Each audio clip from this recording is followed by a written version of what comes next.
I heard him scream, like, "Don't kill me!" And so I knew I had to call my dad because he's tough. This is Aden, an 8-year-old who just witnessed his grandmother murdering his younger brother. The real-life murder mystery starts on August 5, 2014, when Leon County deputies respond to a home in Tallahassee, Florida. Inside the bathroom, officers find 6-year-old Mason Reinhardt dead on the floor with multiple stab wounds. Detectives working this disturbing true crime case soon learn that Mason's older brother, Aden, was also in the home at the time of the homicide. Investigators bring Aden down to the station for a formal police interview about anything he saw and heard during the murder. And, what's your name? I just want to get on record what your name is. Aden. What's your last name? Reinhardt. Okay. And I'm Detective Howard. I've been with you at the hospital through all this, right? Right. And I know this is really hard. Can you tell me what happened today? Well, we're just playing some video games as usual when we wake up, and then my grandmother said, "I have a surprise for you. Just follow me." And she took him to the bathroom, and I heard him scream, like, "Don't kill me!" And so I knew I had to call my dad because he's tough. So, he was trying to come, and I tried to, and then my grandma came out of the room.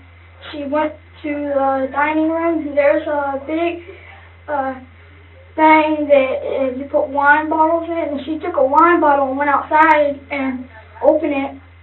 And I took the phone outside to hide, and, then she just took off, going away. So my dad called my mom, and then they both came. Okay. So what time, do you know about what time you guys woke up? No. Or what? No. So you guys woke up today, did she feed you guys breakfast or anything? No, I haven't eaten anything. You hadn't eaten anything? Okay, so you guys had just woken up, you hadn't been up for too long? No, I like one game, and then I was trying to do the rest, and she just took them into the bathroom. And where were you guys playing your video game at? In the living room, on my Xbox. Okay, so you were both in there sitting on the couch playing Xbox? Yeah, and then she just went in there and took them and killed them. And your grandma, when she came in the living room, did she try to take you both? Or? She was going to do it to me, because I knew. She told me I had a surprise for me, too. And when she came in the living room, she just said, "I have a surprise for you"? Yeah. Okay. For you, too. But she grabbed, did she by his arm, or did he just go follow her? He just followed her. Then she went into the bathroom, and he followed her in the bathroom? Yeah, and I saw her have a robe over, so I knew she was hiding. And I thought they were playing a trick on me at first. What do you mean she had a robe? She had a rope around her waist, and I thought she was going to put it over me too. But I knew when people try to hide dead people, so they don't know, so they don't get caught. So I hid in the back porch until my mom and dad came, and my mom came and opened the door to the porch, and then my mom went to the bathroom and she kicked the door open. Okay. So when your grandma came in, so you guys were playing the video game, you playing the Xbox, and then your grandma walks in and says, "I have a surprise for you." What was she wearing? Do you remember? She wears like a robe with a lot of pockets, and it has flowers and butterflies on it. Is that what she was wearing today? Yes. Okay. Does she have like a nightgown or anything underneath the robe, or? No, she wears an extra shirt, a pure white shirt. Okay, and then there has a robe over it. And she had a robe on her waist. You had a rope. Did the rope go with the robe? A robe was around her waist. So the robe, she wasn't wearing it like over her shoulders, she just had it wrapped around? Yes. Okay.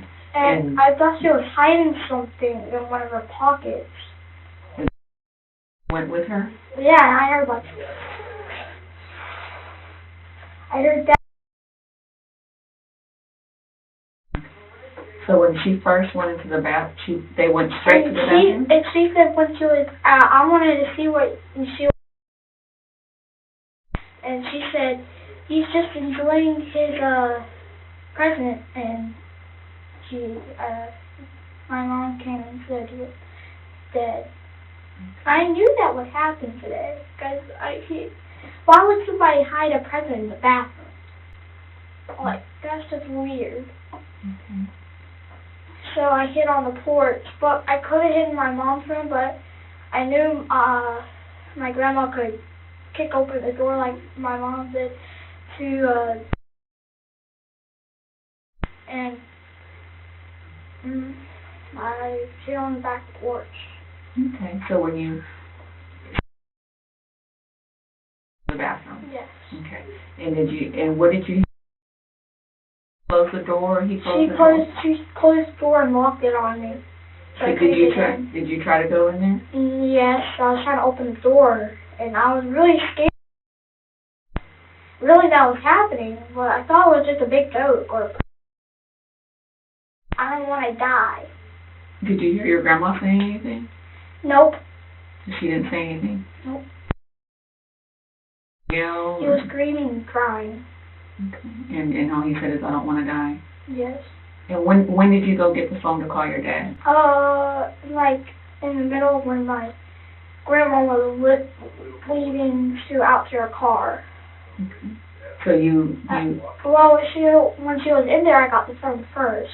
Mm-hmm. So my dad didn't know what was happening. Okay. So when you called your dad? Yes. Okay. And when you called your dad, did you go, did you stay in the house for a little bit? Yes. Okay. And what made you go outside? So I could hide, and she wouldn't get me because she always thinks I'm in the house. Because I don't leave the house without a shirt or shoes, but we had these pants on right here. Mm-hmm. So I just hid in the back porch, and that was it. And my mom came, slammed open the door. Okay. So when you went outside, so you called your dad, and you were talking to your dad and told him what was happening. Yes. And then you went outside on the porch to hide. Yes. Did she say anything to you, or did she come out the bathroom looking for you? I have a surprise for you too. Did she see you, or she was looking for you?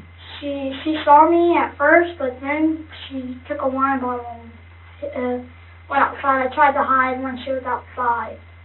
Was she trying to find you? Did she try to look for you? No, she just left with her car. What kind of car did she have? She has well, I don't know what type of car it is, but I know one of the wheels on the is gray, and on the back on the light on this side there's a bunch of tape on it because something hit it, and so that's the only thing I know about her car. And she has a lot of blankets in it. Okay. Do you know what color her car is? Gray. Gray. Okay. So, and I just want to make sure I have everything right. Okay. So you're playing Xbox. So you guys are in the living room, and then your grandma. You guys hadn't eaten any breakfast or anything like that. No. So you guys, had you seen your grandma for a little while before you started playing Xbox, or? No. And I knew what she was doing because I know she wouldn't kill me up too. Because she's a little standoff, so she wants to know, she doesn't want to kill us when we're asleep. But she usually hangs out and watches the Weather Channel or National News. That's all she really watches. Does she sleep? Does she have her own room at your house, or no? She comes to visit? She sleeps in. She takes a nap on the couch, but when she wants to watch TV somewhere else, which I can't find the controller to my TV in my room, so I couldn't change the channel. So she does it in her bedroom. The living room. So she usually watches TV in the living room? Yes. But this morning she wasn't in the living room, so you guys were playing Xbox? We were in the living room. She was watching us. She usually watches us play video games. So was she in there with you guys first? Yes. Watching y'all play video games? Yes, yes. And then all of a sudden she said, I have a surprise for you? Yes. And then First. yes. And, And I knew if I went there first, I would have kicked her butt. I would have to. I would snatch that knife, and I knew she was going to. did you see her with a knife? No, she was probably hiding in one of her pockets on her In knife. the room. And then then you heard him yelling, and that's when you called your dad, right? Did you get the house? Was there a house phone, or did you get a cell phone? House phone. Okay. And you know your dad's number by heart? Yes. That's very good. And my mom's. Okay. So you call your mom, and then did you call, or sorry, you called your dad? Yes. And then did you call your mom after, or? Called my mom just called me, then my dad told him. Okay. And you just stayed outside until who got home first? Was it your dad or your mom? Mom. Your mom got home first.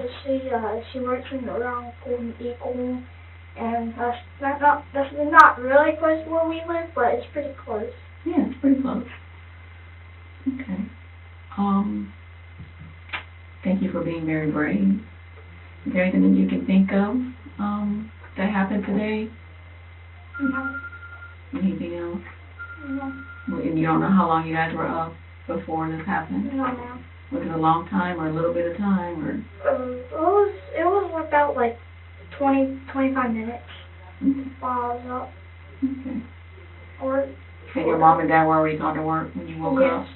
Okay. They're usually already gone by the time you wake up? Yeah, they go to like 9 and 7. We to like 10 or 11.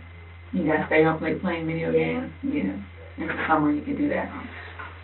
Yeah. We try to do it while we can. Yeah. My son's the same way.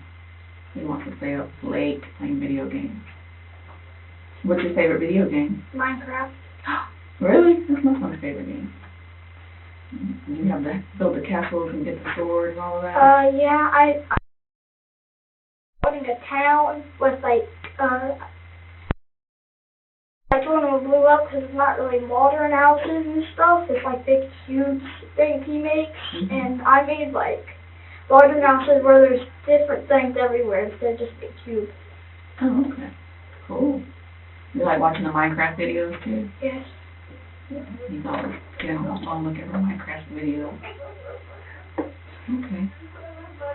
Well, you just hold on for 1 second. I'll make sure I've asked you everything that we need to know, okay? Okay. Okay, sweetie, I'll be right back.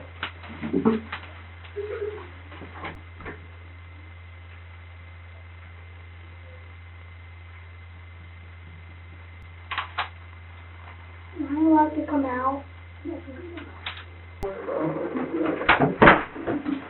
You did very good. Thank you very much.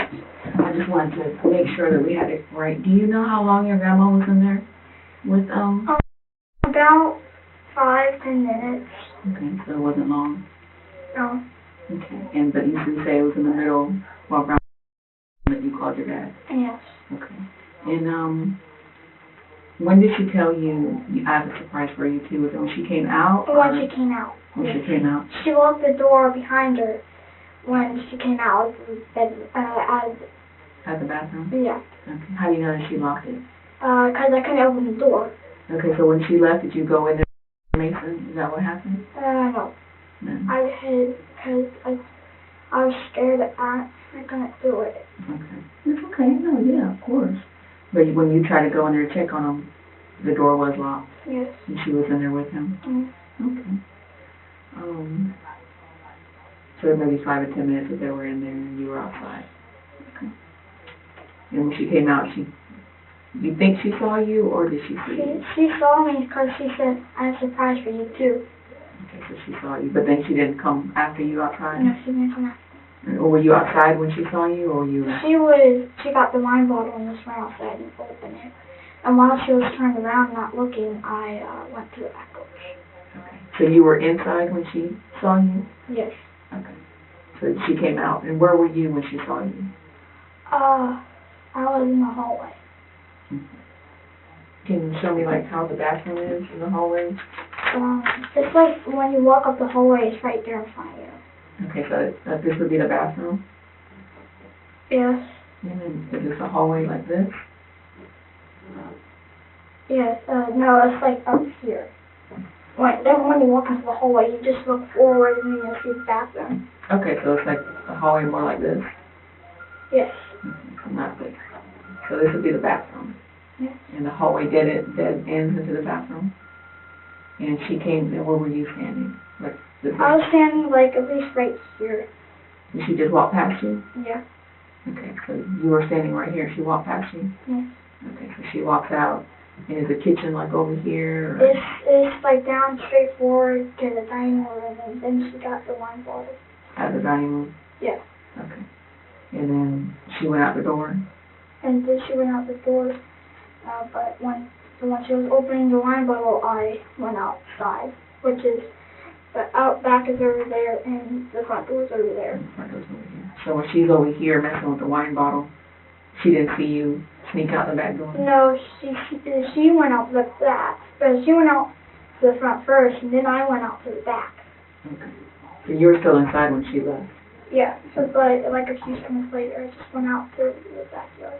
Okay, so she would come find you when she tried to come, if she were to Yeah. come. Did she try to come back in the house, or when she left out the front door, though, she just She was left? gone. She was gone.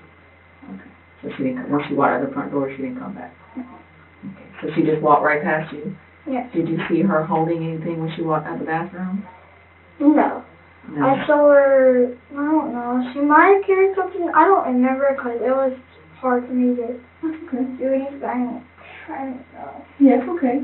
So she walked out the bathroom and closed the door behind her? Yeah, I locked it Okay. while she was closing it. Okay. And then so she just walked past you and went to the wine bottle and went outside, and then you went out the back door, and you saw her leave. If he had a present, he would be like, yay! But, not crying. Right. But if he was crying, he would be crying with joy. Right. And so, and then your grandma, you didn't hear her say anything to him? No. Okay, just heard him. And he was saying, please don't kill me, or what did he say? Please don't kill me. I don't want to die. Okay. Okay. And that's when you called your dad? When you heard him say that? Yes. Okay. Okay. I think that's it for me. So she saw you, and then she said, I have a present for you too, and then went and got the wine bottle. Mhm. Okay. And then once she walked outside, you went in the back? Yes. Okay. I just wanted to clarify, that's all. Thank you for letting me know that, because I thought it was different, so. Okay, I think we're all done. Okay. Got this, come back here with your mom.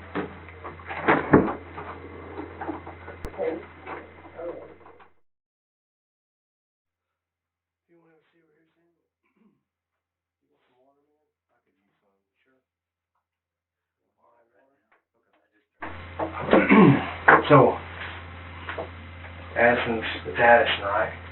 That's your other son? Aden. Aden, I'm sorry. That's Aden, okay. He's 8? He's 8. He's 8.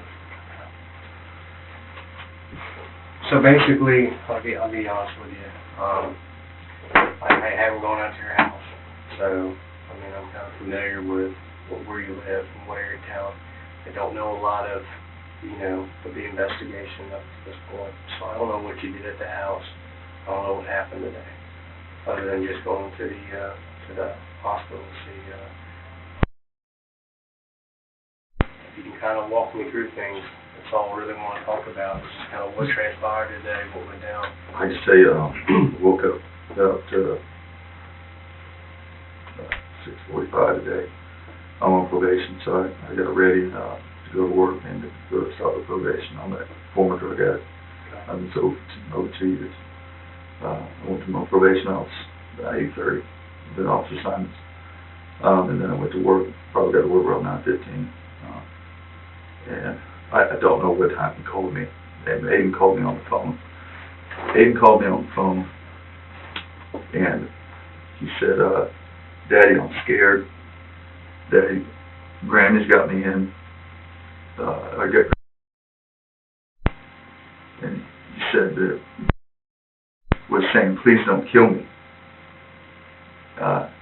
Now, Aden's called me before with some silly business, and I'm scared about something, or Granny's not making me eat vegetables or something silly. So I said, Aden, I said, I want you to knock on the door, on that bathroom door, and tell Granny to open that door right now. And then he went, and I heard some clatter, and he said, Grammy's not opening the door. I said, you knock on that door and you tell Grammy, if she don't open that door, I'm calling the police. And at this time I was scrambling, and I ran out to my car while I was on the phone with him, and I was trying to get into my car to get going, because I just knew something was off about today. Right. Something wasn't right. So, and as I was going out to my car, there was I have this little jump starters in my car that I had to pop the hood. We're just low on money, and I'll be able to fix my car. It's an ordinary problem, whatever. Then I have to jump my car. So I went in my car to look for the jump starters, and they're gone. Now, I don't know if she took it out or I don't know, but I left the car and went to my work, where I was at work. That part of it, I went back to work and found the keys to the Nissan. It's a work truck that we can use if we need a ride or whatever. Got the Nissan. And I told Aden to stay put. I'm coming right now. I'm coming over. Now he didn't say that anything happened, but I would have called the police. He said Granny had a knife or something, something. I mean, there's no question I would have called 911. I did call 911 at that time. So I'm racing. I'm probably going 65 down Capitol Circle and 75 down Thompson Road, Sweden and whatnot. And I was off the phone with him at that time. I said, I'm coming right over. I called Spring when I was at the intersection of Raymond Deal and Capitol Circle. And she said, well, she's got to get off the phone. And I started screaming at her. I said, I don't know what's going on, but you need to go to the house right now. I said, something is not right about the situation. And I told her, Aden's scared. And I said, I don't know what's going on. We're going on right now. So I got the phone with her, and then Aden called me back. I was about halfway down Thompson Road, and he said, Daddy, I'm scared. He said, Daddy, I'm hiding right now. I said, keep your voice down, son. I said, ain't anything. It said Grammy took a bottle.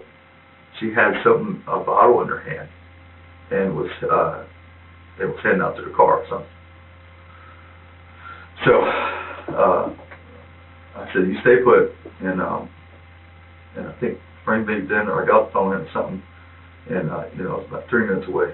And Spring said, do I need to call the police? I told her, I don't know. I don't know. I just didn't know what was going on. So evidently she got there. She's on the phone, and she said, Granny's car is not there. And I knew something was wrong. If Granny would leave the kids, her car's gone. So I got the phone with her, and I parked the car outside and ran inside, and she was on the ground. And yeah. And then immediately I jumped on. She didn't know what to do, the pants or whatever. I started doing CPR on him. Every time I breathed in his chest, blood was coming out of his chest. And I just bleeding blood of Jesus on him. And so God would save him. And I didn't know what to do except push on his chest and blow in his mouth. And it seemed like forever for the first police officer got there. He got there and he was going to try to shock him, and the thing wasn't working. So and then he paramedics came, and that's it.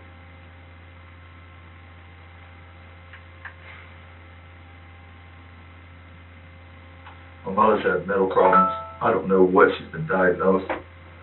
I've been talking to her about her for years, that she needs to get some help. She's still been like a functioning person. She's been taking Xanax, 5 hours old, since I was probably 10 or 11 years old. Surprisingly. Yeah, whatever it is. And I read up on it about a year ago, and it said that it can cause dementia and all this kind of thing. So I told Spring about this. My mother, from time to time, would get really paranoid. She even said that she had police escort places. I didn't see him, but that's what she was saying. I mean, it got to that extent. So, I knew my mom a little better, but, and I knew she needed some help, but I didn't know, how nuts she is. So let me ask you this. What is the dynamic of the household? Who lives in the house? Me. You, Spring, and in Aden. So, And what about your mother? she don't live there. She lives at her house in 94 minutes drive. Uh, She's, you know, we've been thankful that she's been able to take care of her kids, as a babysitter, you know, for 3-4 days a week for all summer, Does she babysit every day? almost every day. Starting when? She gets there around 8:30. Some days she gets there around 9:30. Just during the summer, or is this like all year? How long is she Just been during the babysitting? summer. During the year, it's kind of hit or miss. We had to pick them up, kids up from school. What time does she babysit till? Sometimes till like 9 o'clock at night, or 5. It all depends. I mean, you know, we try not to have her there too long. We get annoyed by it. Does Spring work? She does. She owns a cleaning business. So Spring was going to work. What time does she leave today? I don't know. I know she saw Granny because she's usually there in the morning when Granny arrives. I'm an early riser. I'm usually either Monday and Thursdays I go and work out at the gym at 6 o'clock in the morning, and then, you know, I'm gone. I work long hours at sales at Foreign America. Okay, sure. So she's usually there when she is there. Is Spring last name Reinhardt? Reinhardt, that is her last name. She's my fiance. We've been together 10 years and got married. And has a lot to do with my addiction problem. I understand. I'm just trying to get everyone together. All right. So I got 4 of you live at Bass Ridge. Mhm. Your mom is it Martha? Yes. What's her Martha? Martha. So she came over today. Was she there before you left? No. Okay, so you left to be at probation before Yeah. work, Yep. and she wanted you in got there. She said today she was going to arrive later. She had something on the agenda. Later, you mean, Later means around 9:30. I try to get her there around 8:30. okay. Because it had to do with Spring. A lot of times my mom's late. I noticed it just pinochle stuff. But Is it, so you didn't, when you talked to Spring later, when you guys came home, you didn't know she saw no, your mom this morning? no. So there may be a gap. But I'm sure she did. I mean, she had to because she's not gonna leave the kids there without. Right, I mean, no, I understand. So she comes over and babysits today. I can tell you what Aden called me. Okay. Let me ask you that. I think that's the first time he called me at 11:11. Is that his number or is that the house? That's the house number. That's from Aden's. Aden's called me from the house. Okay. Then I had to get off the phone with him real quick. Then I called him. I called him back right here. 11:13. Talked on the phone for about 5 minutes. Anyway, no. Let me ask you this, Sam. When you guys got home, you can Spring it home. Does Aden come out of hiding, or tell me how that works? When I came in, the dog was running outside when I was walking in the door. Aden, it was, I think in the hallway or something. He was around. He wasn't hiding because Spring's out there. I believe. I mean, it's just such a flash. I mean, as soon as I walked in the door and turned the corner, I mean, and I didn't know what to think. Did Aden say anything to you? Did he tell you anything, like he saw anything, or? He just kept saying, Grammy brought him into the bathroom with a blanket and said, and Grammy told him that she had a present for him too. He had some kind of present, brought it to get him in the bathroom, I guess. Cried out, "Don't kill me." That's what Aden overheard. Yeah, that's what he told me. That's why he knew something was wrong.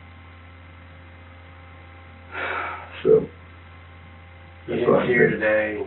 I didn't when see she my came mom today. over, Spring baby. Was she babysitting the day before? Yes, she was basically the day before.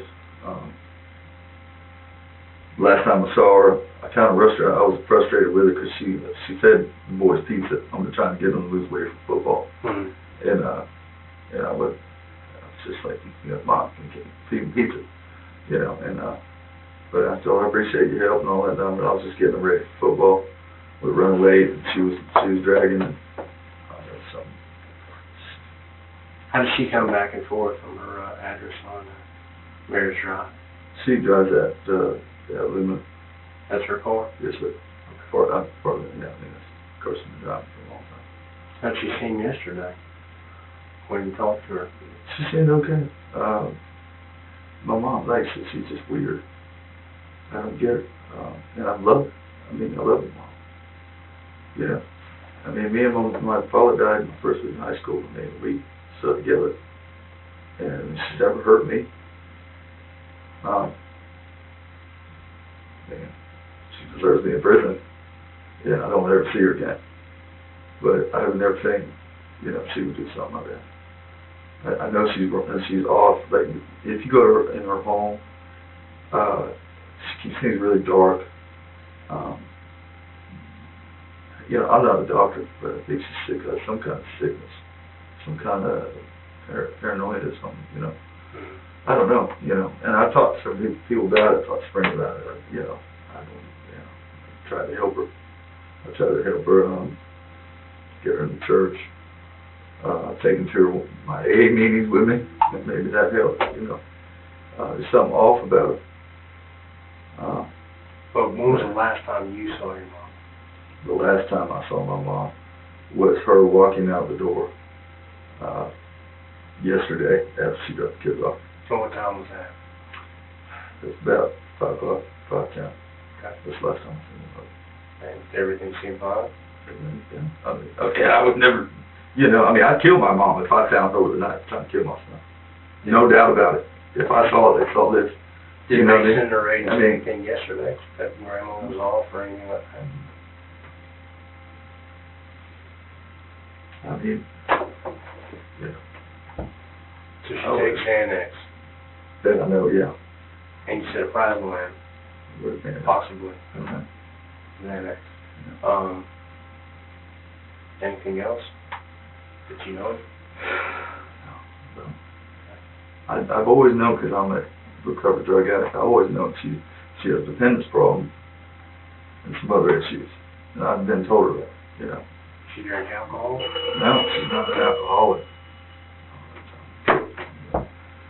No, she's not an alcoholic. She's not like me. As far as I know, she's the type of prescribed addict, I call it, that would take, 3 pills a day at the same time every day, and that'll be it.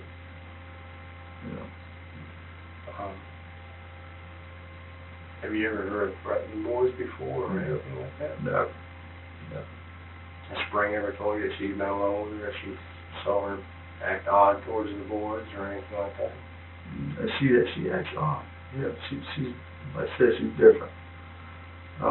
But violent or anything like it, remotely, I would never let anybody around my kids that would remotely, I think, would hurt them. Right. At all.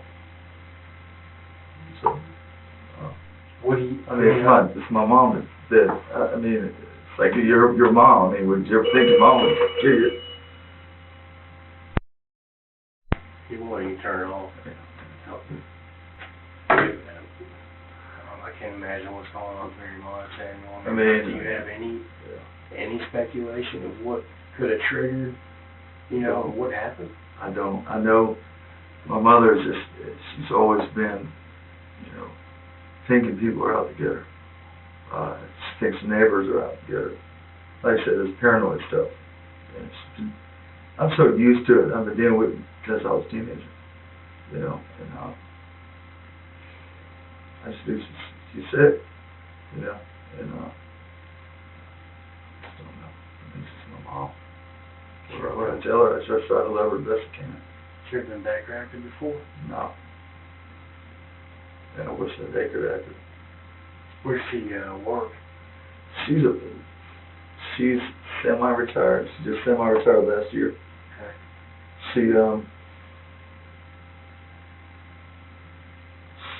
She helps out far as I know, she's very secretive, even telling me about what she does, but I think she helps out, inpatient, like goes to people's home, for 2 days a week. Every Sunday night, she works night shift.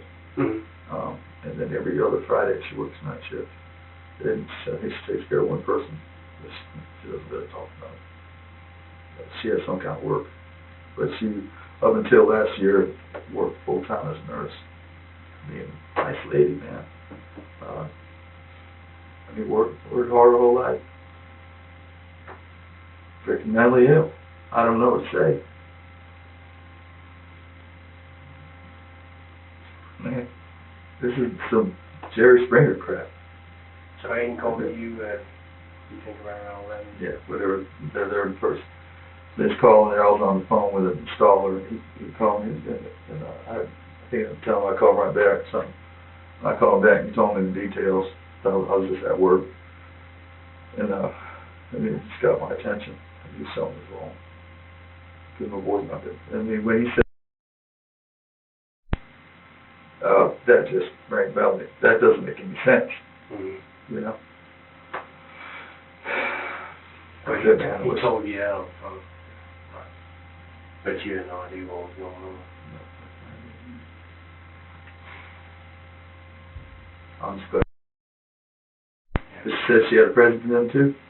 And I would have walked in with her. What else did he say? Since you've been with him? He just said he's scared. He's mad. He wants to kill Grammy. Said Grammy had some kind of wine bottle. Did she see her, or did he see her with anything else? Like a knife or anything like that? No, it said she had a blanket that I can't believe this. I mean, this blanket, this red blanket in the bathroom. It's kind of half wrapped up in it. Anything else in the bathroom? Do you remember? I just remember there was like a gel blood thing I've never seen before. Something in the corner. I mean, there's blood, and wasn't a whole lot of blood around. Mm-hmm. So I thought maybe he had a chance, I guess. And I just saw him punch the wound right in the left of his heart. And then the other one I knew was, there wasn't no gun, it was bad. He was blue. And I tried to open up his eyes, I'd never seen a dead person,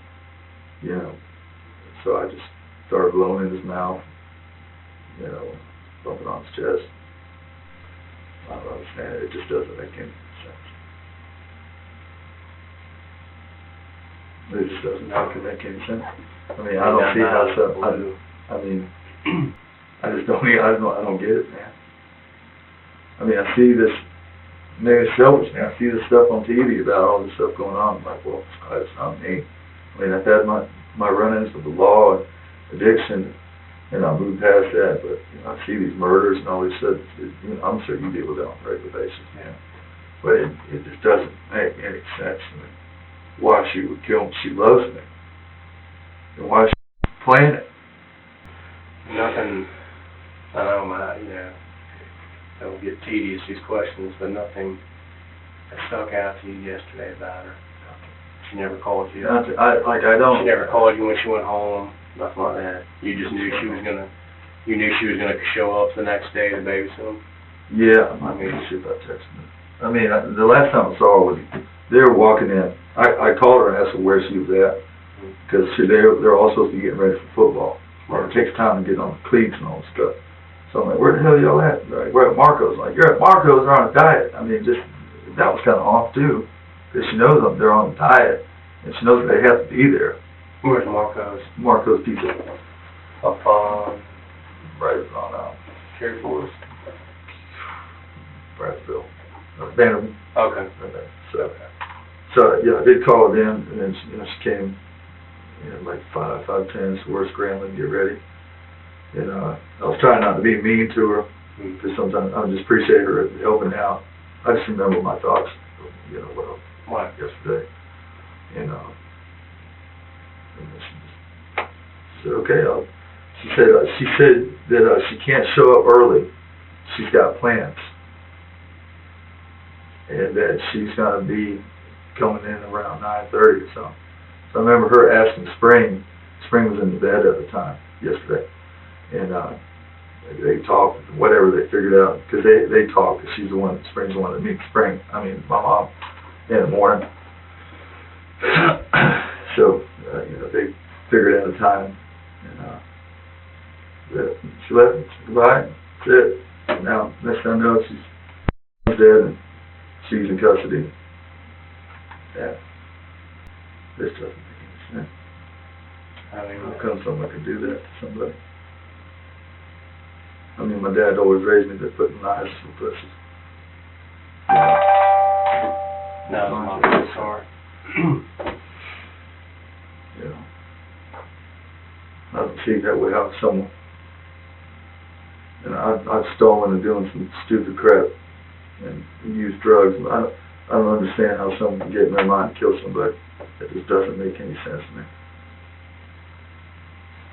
There's something not right. I mean, so do you think this is intentional or not? Absolutely. Something came in there. It sounds like it's intentional. And also my car. What's weird is that my jumper cables in my car are gone. When I went and whipped out my car, my things that jump my car, Well, I mean, it's just a little battery case. It's not cables. did you jump in the morning?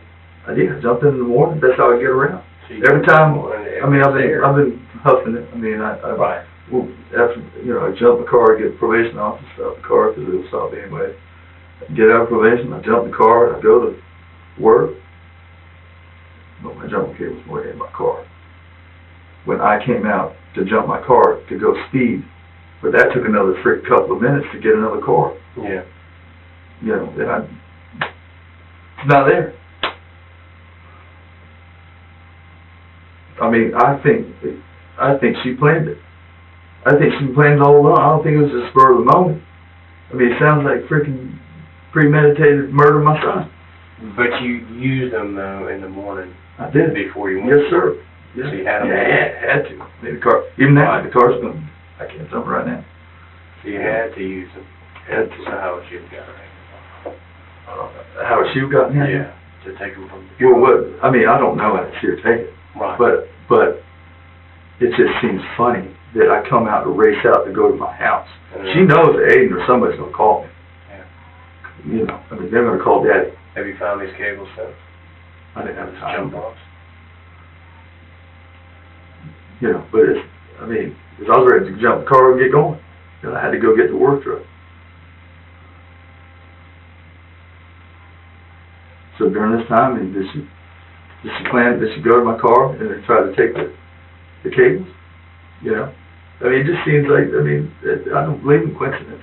There's never lately, there's never been any argument. Not anything. Matter of fact, we've been getting along a lot better. Yeah. The other week, last week, she wanted to take the boys swimming, and she rented out a motel. Because me and Spring really worked. Spring's been going to school 20 hours a week, been working full time, and I've been working like 60 hours a week. And so she offered, and she wanted all of us to stay. But me and Spring ended up going to the house, and Grammy stayed at the hotel with them, and I freaking murdered both of them there. But everything was fine, right? Yeah, everything's fine. Nothing that she's talked to you about, or that she's talked to Spring? Never. I mean, that's happened to her recently? I've had many of times of shouting arguments with my mom about, because she would, over this past year or so, I put an end to dealing with her nuttiness. I said, I can't, I'm not going to put up with, I don't want to hear about how you think the neighbors are out to get you. I don't want to hear about these, sounds in your house, and she even has something in her house that she has a trash bag over her head of her security coat, where she gets underneath this trash bag to do a security coat. That's how high-tech paranoid she is. But anything that she's told you or Spring that she's experienced that's some traumatic lately? Or anything recently? In her life? At her house or anything? She's in a good mood. She just got her hair cut a couple days ago or something. She said, look, you got my hair done. And she just, you know, she talks about the day and talks about anything. I mean, this is insane.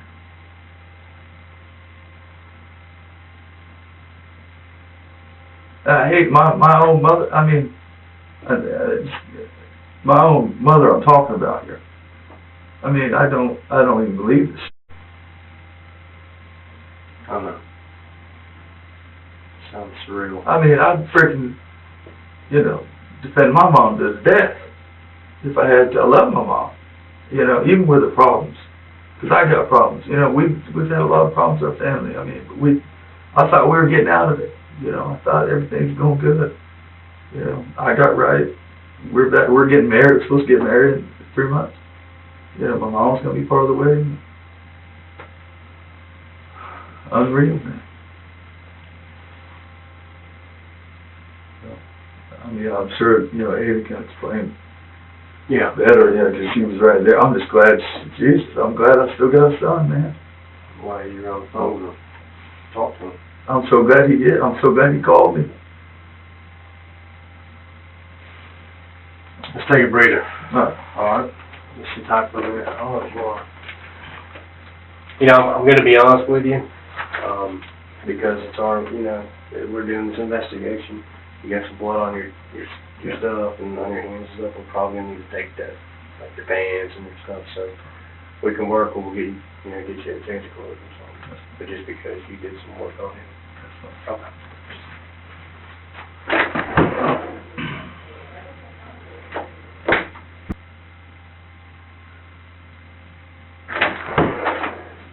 Hey, Samuel.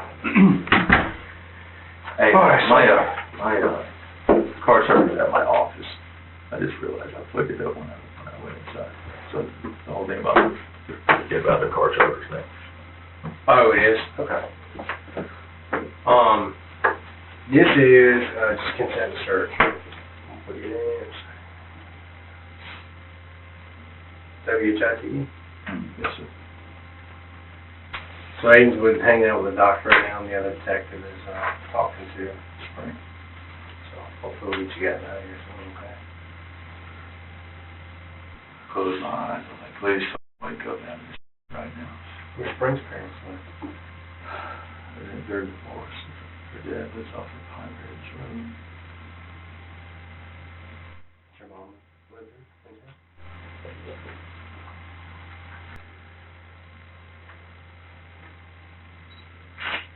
You got it. I'll be right back with you. Hang in there, okay?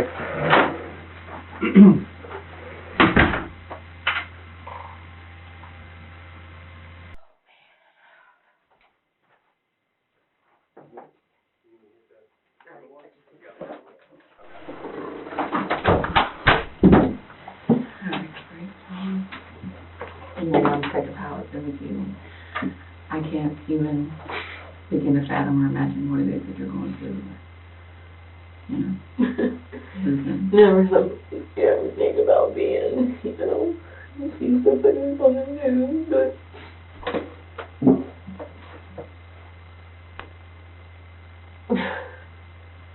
Can you tell me what happened today?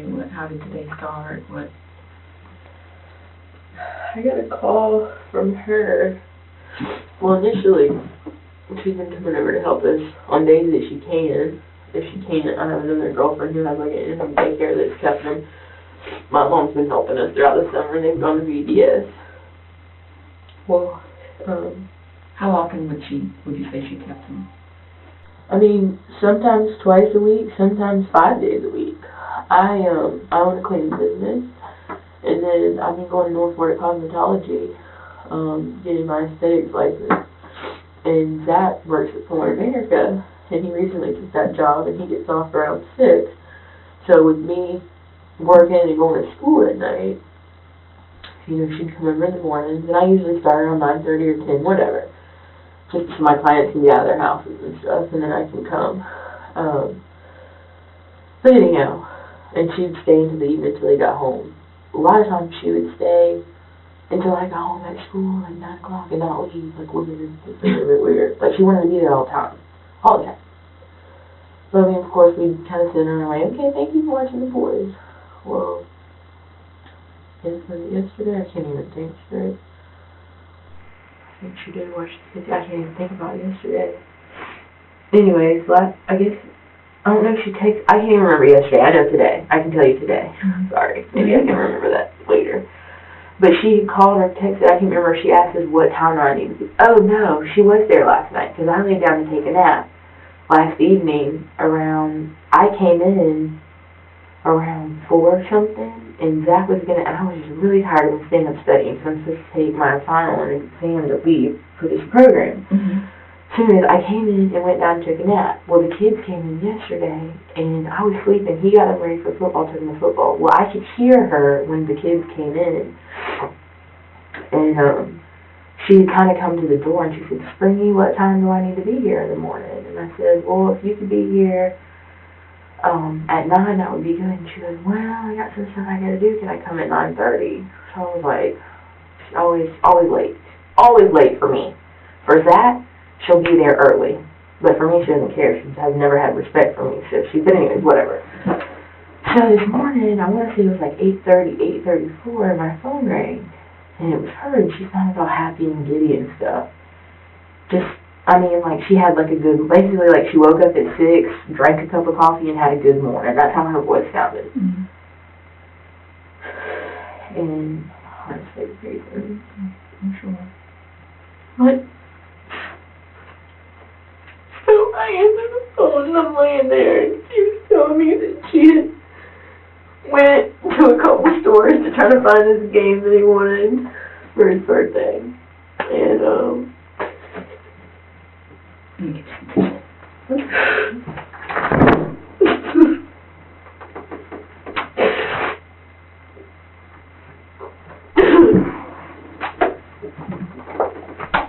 and so, I just assumed that, she had started out early. She works the graveyard shift as a nurse. She works, like... Where does she work at?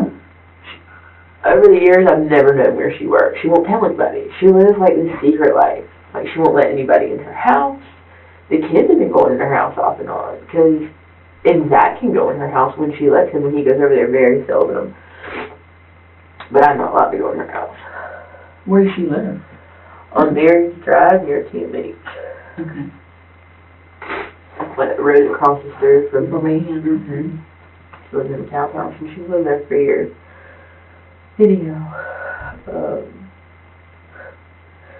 So she was talking to me, telling me about all this stuff, and I was like, okay, like thinking, you're calling me and telling me this at 8:30, why? You know what I mean? Like I'm half asleep, like thinking, because I was sleeping like till the last minute. I probably already hit snooze on my alarm. But I was tired. I stayed up till like 2:30 studying. So then she goes, well, I just want to let you know I'm here at the door, which is funny. Did she even call me to tell me she was at the door? Because lots of days when Zach, he's kind of an early bird, especially since he got this new job and it's a sales job. He likes to go in first because he likes to be able to get like the first walk-in person to get a sale.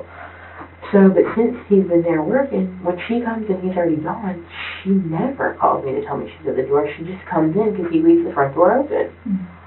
So she called me, and I was like, she goes, well, I didn't want Max to bark, which is our dog, to wake up the boys. So I'm like, okay, I'll come to the door right now. I'm thinking maybe the door's locked. It wasn't. I walked to the door, opened it, but before I walked to the door, I peeked my head in there and checked on the boys, and they were laying in the bed naked. They take baths at nighttime, and just their brothers, and went to sleep naked. We have laundry everywhere in our laundry room. Anyway, so that's waiting. He goes, I didn't have any underwear in my drawer, anyhow. And they share underwear. I told him, but I guess it didn't happen. So anyways, do they sleep in separate beds? They have their own rooms, but they sleep together. Okay. They're best friends. They're just snuggled up as usual. And I closed the door because my dog, our house, since we bought it, we've been in the process of like remodeling it. And, actually has a door handle on it. We painted a lot of the doors. Aden doesn't have a door handle on it yet. So I was trying to pull it as tight as I could. I don't know why, because Max, he'll take his nose and bump it. He likes to sleep in the bed with everybody. And whenever I'm not there, he'll sleep in the bed with the boys. What kind of dog is He's supposedly a Chiweenie, but he looks more like a Jack Russell. Okay. He's the size of like a Jack Russell. So anyways, so I was in the door and she came in, and then I just looked at her for half a second. I was in my nightgown, I didn't have a bra on, and I mean, me and her, like, we're not close like that, you know what I mean? So if I'm, like, ever where I'm not, like, dressed, I don't feel comfortable around her. So I just went back to my bedroom, and I told her, I was like, I'm gonna go take a shower. Well, I went and laid back down, because I was still kind of tired. And I was just gonna lay there for a minute. And then I got up and I took a shower. And when I came out, she acted as if she was asleep. She was laying there on the couch and the dog was sitting next to her. And I fixed a bowl of Cheerios, and I took it with me, and I left. What was she wearing, you know? She had on, like, it looked like a florally type scrub top. That's all she wears. A scrub. Every day. She sometimes won't take a bath for like 5 days. One time she stayed with us, she didn't take a bath for 10 days. This was like 5 years ago. Yeah. Oh, wow. And this is whenever, I mean, ever since I met him, I'm like, your mom's not right. Something's wrong with her. Like, she's always hated me. She's just always, like, when Aden was little, Zach, I told you he was in the attic and had some troubles and stuff. One time something happened between us or something, and the cops came, so of course he went to jail for domestic violence. I mean, nothing happened, and he didn't do anything to me, but of course they have to arrest somebody, so they took him. So she tried to force him into not helping him with an attorney by telling him to force him to get a paternity test on my oldest son, who she said looks black, the one that's here. Mm-hmm. Yeah, that's how sick she is. So I told him, I was like, you're not going to grade me as a woman. You know where you were. You know who I am. You know who your child is. But that's just a very small bit of history. But throughout the years, I have continued to try to love this woman. Anyways, she's just not right. And she's a nurse. Has she been on any medication? She has been taking, she started supposedly from what, Zach's dad died his first week of high school when he was 14. And, I should have cut that thing off, sorry. Anyways, he said before his dad died that his mom started acting weird. And I guess she got on Xanax then. But then, like, and this is just what I know, but then when his dad died, like, it was like his mom, like, completely died too. But the crazy thing is I don't think it had anything to do with his dad necessarily, because they weren't even married at the time. And his mom, like, before his dad died, his mom would talk to other men, but then once his dad died, it's like his mom, like, shut out everybody. She had lost her mom, then her dad died, then his dad died, so she just got even worse. And then, like, her house, she never cleaned it. It was just like everything was in the same place. She only wore scrubs. She wasn't taking care of herself hygienically. But it seems like lately, though, she's gotten, like, I noticed she was, like, at least she was taking a bath, like, every 3 days. I was noticing that, you know, by the time her hair started looking a little greasy, she'd take a bath. And she's old. But still, my dad's 85, he takes a bath every day. You know, like, there's things that, you know, for years just haven't been right. And she, even with his addiction, it was like she would always try to keep him sick, because then he would have to live with her. Any way to, like, break us apart is what it seemed like she always would do. And she would always hold stuff about, like, for years she helped support him when he was younger and when we first had kids, and just, she's just very dysfunctional. But I continued, like I said, I don't know if I told you, but I continued to, like, love this woman. That's just how I was raised, you know. Even when somebody hurts you, you still just try to, you don't accept that, you know, you're not okay with it, but you love them, and I loved her for that. And lately, she's been completely fine, like, completely fine. I mean, she's been coming over and helping with the kids and stuff, and taking them to eat and everything. But anyways, I guess back to the day, I left, and she was sitting there on the couch, and I guess, I don't know what color, it was some kind of flowery, multiple colored top scrubs or whatever. She was just sitting there on the couch, laid back with the dog sitting with her. And I left, and then whatever time it was, I left around like 9:40ish, 9:45. No, it was later than that. I remember I looked in my closet and my truck said 9:57, so that means it was really 9:55 because it's 2 minutes fast. So I backed out, went to Eastgate, picked up a girl that worked for me because her car is having trouble, and then at her sister's house, the other girl that keeps the boys for me sometimes. And she got in the car and we went to Summerbrook, which is where our job was. And whatever time that was, I don't know, Zach called me. I was sitting there talking to my client, and I didn't want to be rude, he was on the phone, but I answered the phone. I said, hey, let me tell you that. And he said, so you're going to call me back right now? You're going to talk to me right now? Like, just, I couldn't even understand what he was saying. And I was embarrassed because I'm standing in front of my client. I'm like, what's going on? And he's like, Aden called me, and something about, he's on the back porch, and Britt on me, and da-da-da. Like, I mean, I'm like, I don't even know what's going on. I can hardly even understand what he said, but I was, oh my God, do I need to go home right now? Like, what's going on? I mean, you don't think anything like this. So I jump in my car and drive like 65 as fast as I could. My truck has an air intake issue. If I had drove faster, I would have gone as fast as that odometer would have went. But I drove home as fast as I could. I immediately called my house phone after I got off the phone with Zach, and I talked to Aden. I might have called Zach first, just like to let him know I was driving. I was like, where are you at? He's on Thomasville Road or something. And then I called my house phone, and Aden answered, and I talked to Aden. What did Aden say? Aden said, Mommy, I'm scared. I'm on the back porch, and I don't know what's going on. I don't know what say anything. And I'm like, where's Grandma? He goes, oh my heart. He's like, bedroom. He's like, I try to get in, but the door's locked, and I can't. And I think she did that, like, so Aden couldn't get in there, obviously. I don't know. But anyways, I talked to him, and he said, I was like, where are you? I said, do I need to call 911? He goes, no, I need you to come here first, then call 911. But he's a child, I don't know.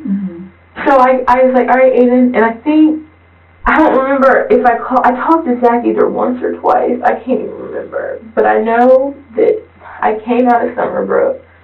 They live on Controversy Way or something. And I turned right on the Bannerman. I wish I would have stopped by the fire department and told them to come with me. I feel like they took too long. But anyways,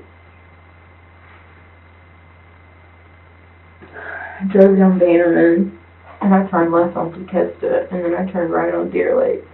In my lot, you didn't come to my house, did you? My lot is on Bastard's Trail and then Canega, which is the main road in Garn Lake.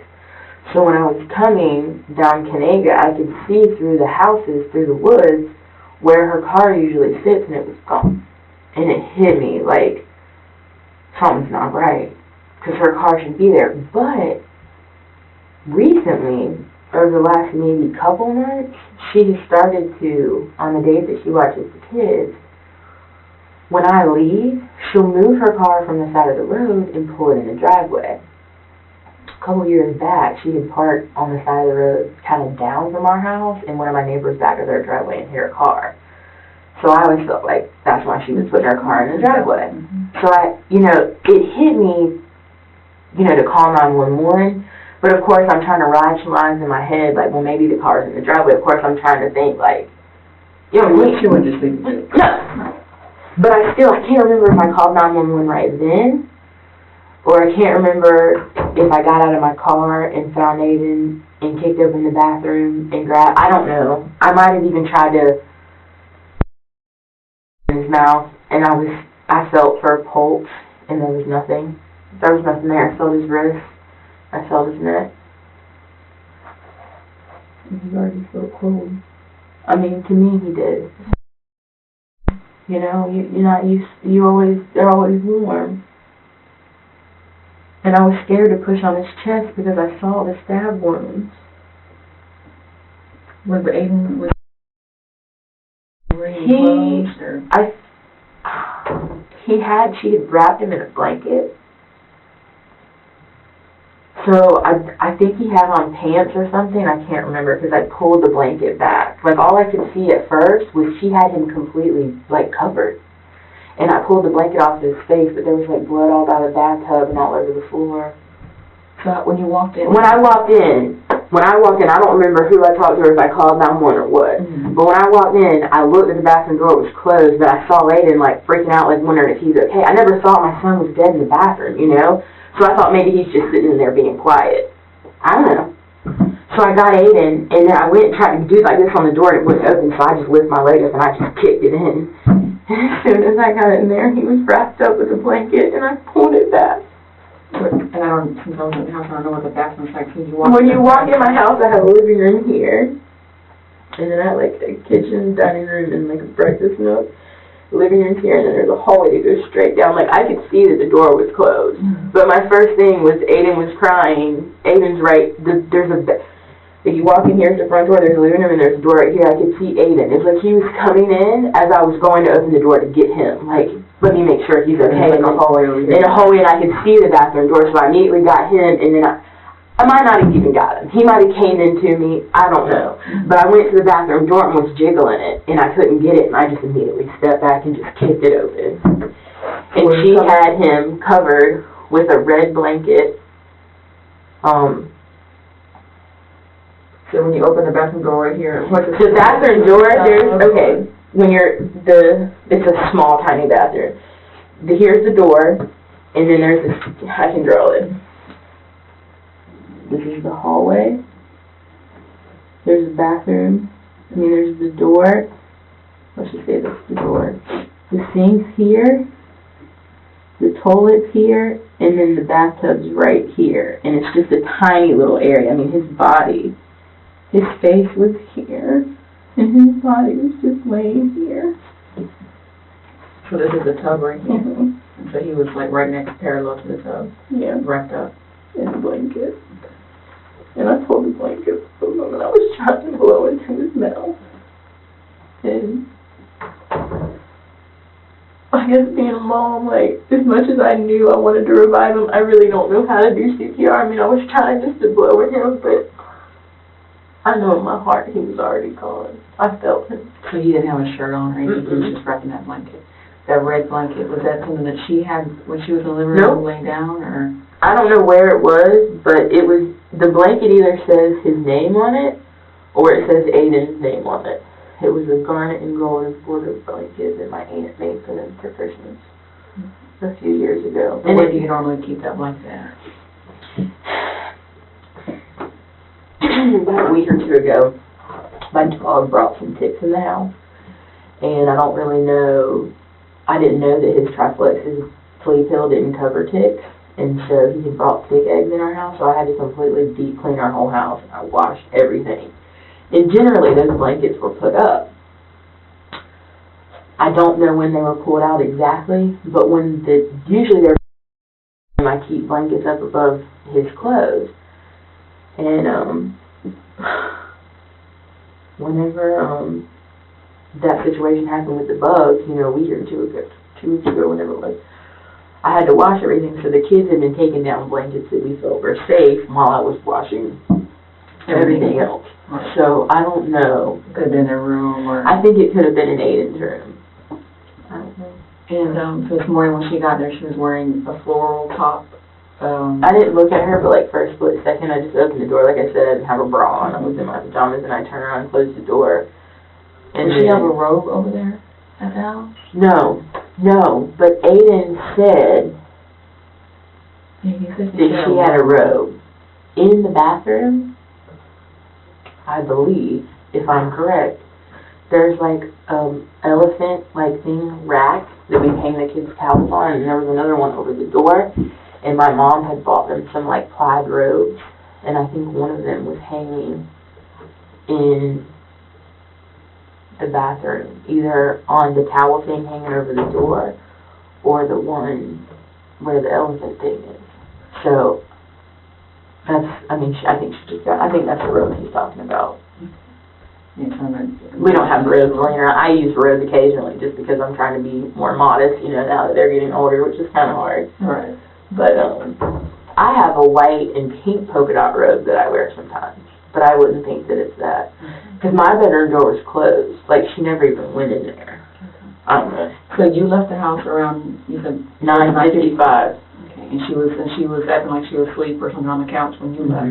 So So you didn't even speak to her? When I left, like, I said bye y'all, like real quiet. I was talking to her and the dog.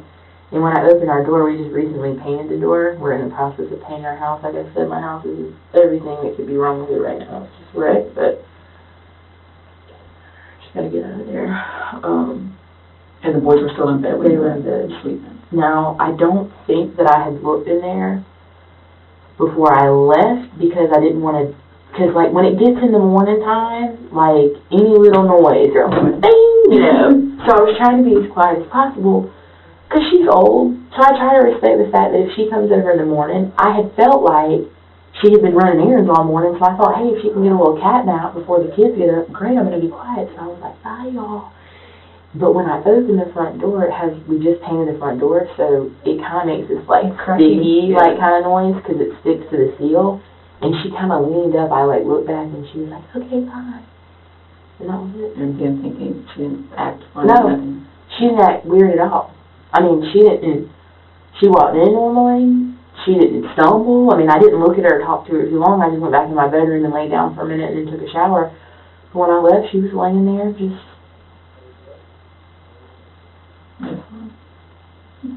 And then so you got in the truck and that was about 9:55 when you left, and the boys were probably still sleeping. Yeah, they were. Yeah, they were still sleeping.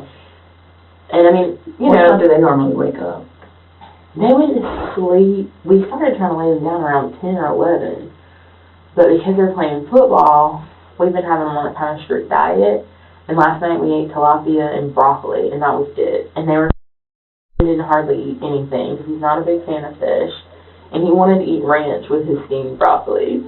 And we told him no. And so they were complaining they were hungry. And right after dinner, I didn't really hardly clean up because I'm trying to finish this program. I was trying to study my books. And I went, like, shortly after dinner, and I kind of, like, just let Zach deal with him last night. You know, I told him, boy, they're old enough now. As a matter of fact, they actually took a shower together last night, which I shower with him because he's getting older. So used to, they take baths, but now it's showers together. Mm-hmm. But he didn't really, but anyways, last night they were fine. They took the longest, they probably ran out with hot water. And then they were slipping and sliding in the bathtub together. And Zach, and it's funny because Zach, even at some point, he walked in there in the kitchen or something after we were picking up from dinner, or we were preparing dinner, and he's like, I'm so glad they have each other.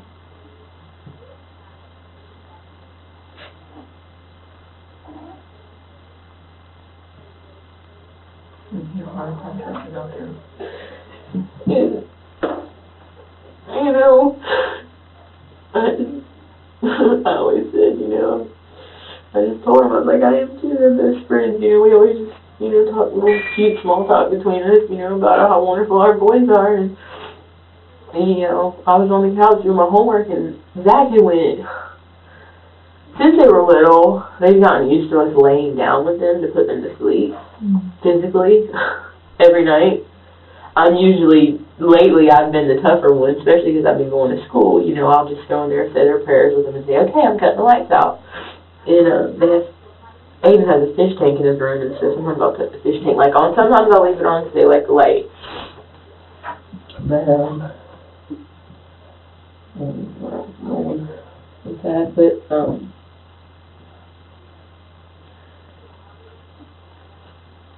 okay.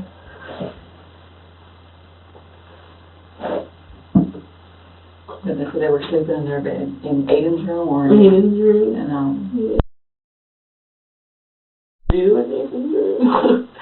we had 2 gerbils, we had 2 guinea pigs, and we just got 2 hermit crabs. We went to Panama City a few weeks ago. But he had a little fish tank, which was sitting on our front doorstep, but his fish had died, and I actually knew they had been dead for a little bit, the one that was living, but I didn't tell him because I didn't want to hurt his feelings because he always gets sad, but he told me he wanted, Nathan broke his arm like a year and a half ago, so he hasn't even got to learn how to ride a bike. And we bought him bikes. He probably has like 2 or 3 bikes that have been brand new, but he's never learned how to ride them. And the last bike, I was like, I'm not buying any more bikes. Because I can't keep buying these new bikes. Well, guess what? Daddy went out and bought him a new bike because they had seen one at Academy. the other day when they were looking at football stuff. Anyways, and then turns out my dad and his girlfriend got him a bike because he'd been telling everybody he wanted to learn how to ride a bike now. You know, I know my baby's probably riding a bike in heaven right now. But anyhow, I told Zach, I said, it's for my dad and his girlfriend, they told me they got him a bike, and I forgot. I'm so busy, and I didn't tell Zach. And Zach didn't talk to anybody about buying this bike. He just wanted to get it for his baby. So anyway, I told him the other day, I said, well, maybe we'll let them, they were so torn up about this bike, and they wanted to give it to him. I said, well, we'll let them give him the bike, and then we'll come behind him and say, well, we got him a bike too, and we'll let him choose. But I told Zach, I said, if he decides to go with their bike, we were going to see if he liked it, and if he liked it, then we'd take his back. And I said, if not, if he likes the other bike, then we'll spend the money we bought the bike on and get him a bigger fish tank, bigger fish like Aden. So, anyway, we're in the zoo. So, yeah. And Aden has a single wooden bunk bed in his room, but Aden has one of those metal ones that's like the hole at the bottom. So it's always more comfortable, and then of course with one of us laying in there too. But yeah, they were sleeping in there snuggling together. Have they ever complained about Grandma acting funny or anything while she was watching her? Not really. They've really actually grown really close to her. This is like the first summer that she's really ever been this close. You know, like, especially with his addiction troubles and stuff like that. I mean, there'd be times where, you know, I wouldn't see her if he was incarcerated or in rehab. We wouldn't see her at all. Like, not at all. And, you know, it's just always been it's always been about that. I really didn't feel like she ever watched The Boys because she wanted to. I feel like lately it seemed like she started caring about him, and what it was because they were able to start loving her, because she was kind of letting them. But she always just had this, she was just always very standoffish. She was just one of those very cold, just not, you know, lately she had just, I mean, more so than ever. I mean, I could go through years of her behavior and her craziness, but I mean, it's always been, what does Zach want? What can I do for Zach? If this helps Zach? And then it kind of became like, well, we wouldn't have her around because, I mean, literally she doesn't talk to anybody. She doesn't have anybody in her life. She's alone all the time. Like, on, was it Monday? Either Monday or one day last week, she started telling me, all she does is watch movies all the time. Her house is like a dungeon. It's dark all the time, and she just sits and watches TV all day. But she was telling me a story about this movie she watched, and she even told me, she's like, you know, I don't really have anybody to tell stories to. And of course, as busy as my schedule is, I'd always sit down and listen to her and just talk to her, because I felt bad for her. You know, as much as I didn't really want her there, and I kind of told Zach, hey, can you make sure when I get out of school your mom's not there, you know, because I don't know, like, I don't ever feel like I showed her that side of me, that I didn't really want her there. I mean, I always offered her dinner. She would never eat my food.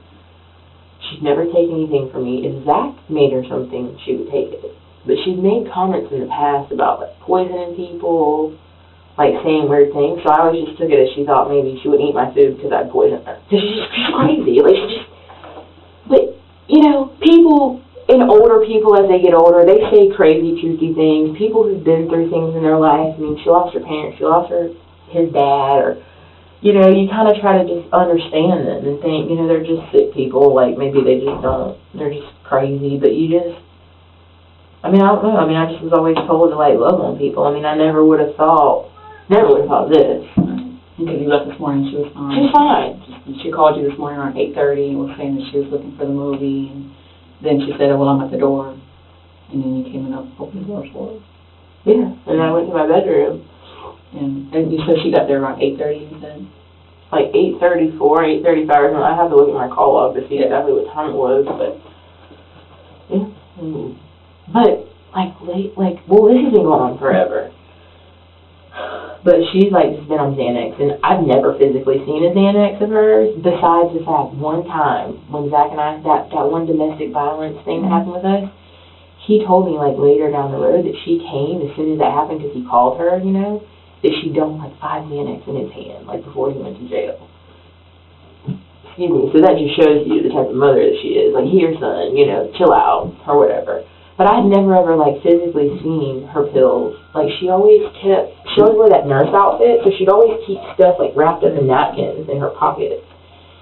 But she would, every so often, if she was at the house and I was there, she'd walk out to her car and sit in her car for a few minutes, and then she'd come back. So I assume, like, every so often she took a Xanax. I don't know. I don't know what the woman did. I don't know of any other drugs that she's done. Have you known her to drink? Has she ever drank? I've seen her drink a few beers out of the 11 years that I've known her. That's it. So the whole thing about the wine, of her stealing the wine, I mean, I don't know why. I mean, at first, whenever Aden said something about a wine bottle, you know, after the fact, after I found Mason, I thought, well, maybe she busted a wine bottle open and she stabbed him with the glass. Like, I don't know. You know what I mean? I'm like, what was the wine? I don't know. Did you see a knife or anything in the No, bathroom? not that I saw. Okay. I think that's pretty much it. Could you just tell you where this minute and make sure there's anything else I need to ask you? Since I wasn't there, I don't really know what, you know. Okay.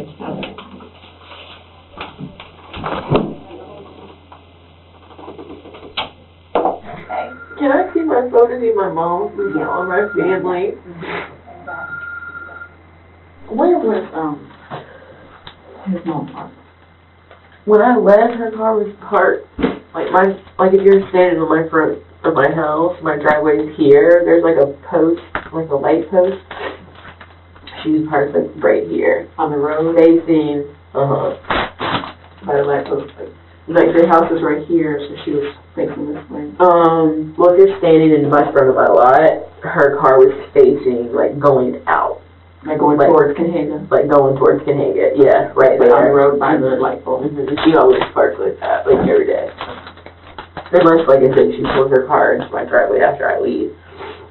So when you said you were looking through the woods, That's where I look through that part, and I can see through there, because we don't have a privacy fence, and I could see that I didn't see her car there. parked by the road, that's where she was when you left.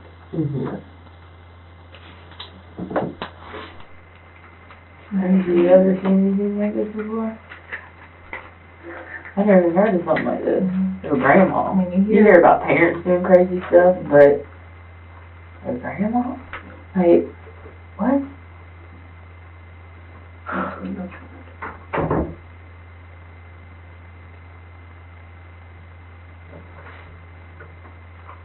I'm wondering, has she ever been diagnosed with any kind of illness? No, but like I was telling you, you know, it's like her craziness, and then my mom's been kind of developing craziness, and like my grandpa died like 2 years ago, and then all my struggles, like with Zach, like, you know, his recovery, just everything has just been like, and I'm not going to sit here and tell you that I've got it together, but I tell you when I'm like, me and my dad are like the rocks in my family. And you just try to hold it all together. You know what I mean? And you just try to deal the best that you can, and just pray that, like, everybody, you know, is okay, and just love them and know that they're a little kooky or whatever, and just That's how they are. right. You know, I mean, we wanted. Putting it off like just the old age type. I mean, like, we talked about it, but like lately more than ever, she's been like okay. She's been completely cool. The only thing that I told Zach that's weird to me is last week. One day she called me, she was all happy, again, kind of like she was this morning. And she was like, oh, I want to take the boys. I was thinking, I have a good idea. I got my paycheck, and I was thinking about taking the boys swimming. And I was like, that's great, because she's only ever been near water one time with us, and that's when we, like, I don't even know if Mason was born yet. Maybe just Aden was born. She came to Panama City with us one time because my mom had a place there. She wore her scrubs on the beach. Other than that, yes. Like, she's never been around water from us. So I was like, wow, that's kind of weird. You know, I was like, man, she's really doing great. Like, I was excited. And then she was like, well, let me tell you what my plan is. I'm going to rent a hotel room. And, like, I'm not. I've heard of people doing this in the same city that they're from, but I just find that weird, you know what I mean? But I was like, whatever. She wanted to take him somewhere to swim, and I figured she had, like, a place to kind of take him in and watch. She likes to watch TV and movies, so I didn't think anything of it. And then she was like, oh, I want you guys to come spend the night, too. And we're like, why are we going to come spend the night with you and the boys in a hotel room on our lunch driveway? And, like, of all things, like, I have to go to work, he has to go to work, I have school, I forget what else. One of my best friend's father just died unexpectedly. Kurt Farner. He was head of respiratory therapy at CRNC, and he died unexpectedly. So we just suffered a loss with him. Been there for like 20-something years. Anyways, so I guess dealing with all that, and then the tick thing. That's what it was. The tick thing was going on, and I think maybe that's why she said like the whole hotel thing. But it just makes me wonder now. Like, if she's, cause I don't know, I obviously I'm not a detective, I don't analyze crazy people, but I wonder if, like, this is something she's been thinking about? I mean, how does somebody just do this? Right. So I don't know if her plan was to do it at that hotel. But she never ended up getting the hotel. She did. Oh, She did get it. And then, because of the tick thing, you know, I told her, oh, I know what it was. I rented a carpet machine. I rented a rug out there. And I told her, I was like, yeah, Granny, that sounds really nice. Martha, I'm not even going to call her Granny anymore. I was like, yeah, that sounds really nice, you know, but I rented this carpet machine, and I'm like, I've got to get this stuff clean. You know what I'm thinking? Well, this is kind of cool, because it'll give me a break. You know, the kids can be with her, and I can, like, get cleaning on everything. Because we had just bought the house that morning. Yeah. And, so anyways, we wound up saying, okay, well, we'll just meet you for dinner. So we all went and met BJ's brew house, and we ate, and then we left, and the kids left with her, and then they swam the whole next day, and then she brought them home. But everything was fine. But you find it odd. Now that I look back, I don't know. I mean, none of this makes sense. Right. I just believe from what Aden told me, and I think, I don't know. I don't mean to sound selfish, but I think that she hates me. I think she's always hated me. I think that she's hated me because I was with her son. I don't know. I mean, obviously she hurt him too, so I don't want to sound selfish, but, and she, I guess she told Aiden she had a treat for him too. Oh. Just doesn't make sense. None of it, I just don't know. Now that I think about that hotel from last week, it makes me wonder, like, if maybe she had already been thinking about it. And since then, she's still been watching them, though? And that was that last week? Or the week before? Yeah. Oh, that was, last week she only watched them, like, 1.5 days. And my other girlfriend watched them. And, like, because I have my own business, and because I'm going to school at night, I try to schedule as many jobs as I can in a short amount of time so I can be with my kids. That's the only reason why I have this cleaning business. And I've done it for 8 years because it's giving me the money that I need to make to provide for my kids, and it's allowed me to be a mother. Do you think for 1 second I enjoy scrubbing people's toilets? Absolutely not. But I can drop my kids off at school in the morning, I can pick them up every day at 3 o'clock. And I'm just trying to be with them even throughout the summer as much as I've been, as busy as I've been. You know, I've tried to just be with them when I can. But I did notice these last few months, like, I'll usually get off like around 3-ish or 4-ish as soon as I can because I'm supposed to be at school. I have to clock in by 6:15. But if I get there early, my program is like a credit hour course. So the earlier I get, the more hours I get. So I come home around 3 or 4, take a shower, put on my school clothes, and go to school. Well, I've been noticing the longer the summer went on, every day when I come home, her and the kids would be gone. And it always bugged me, and I had to kind of like tread on like light water with that, because I'd always nitpick at him for years about his mom. Because, I mean, she's always been funny to me. But that's his mom, so I've always tried to respect him. But I told him, you know, I was like, I really don't appreciate the fact that I don't get to see my kids all day while I'm at work, and then I'm at school all night, And those few hours that I come home, or hour I come home to change and get dressed, I like to see my kids. You're at my house all day long, but that you leave before I get there. She would go to like Chick-fil-A and let them play in the playground, or go to Subway, or go to, like yesterday she got a Martha's Pizza. But she would do it during that time frame when she knew you were coming home. Nobody eats lunch at 3 or 4 o'clock.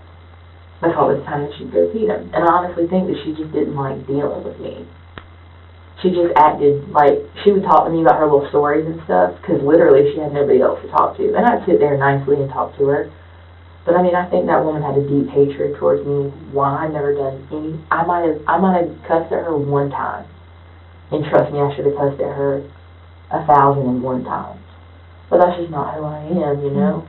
I was always taught to respect people, but I've you know, so I've noticed that there's just things that, you know, don't make sense to me with her, but they never made sense with me, with her.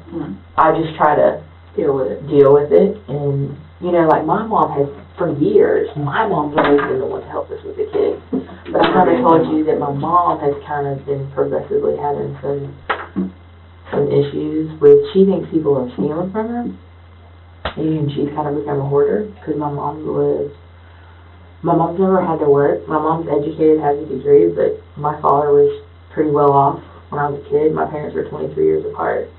And then when my parents divorced, my mom married my stepdad, who was retired military. He was high ranked in the military. So, but she always had this, like my parents lived in a 6,000 square foot house under a roof, and then my stepdad and her also had a big house in Panama City.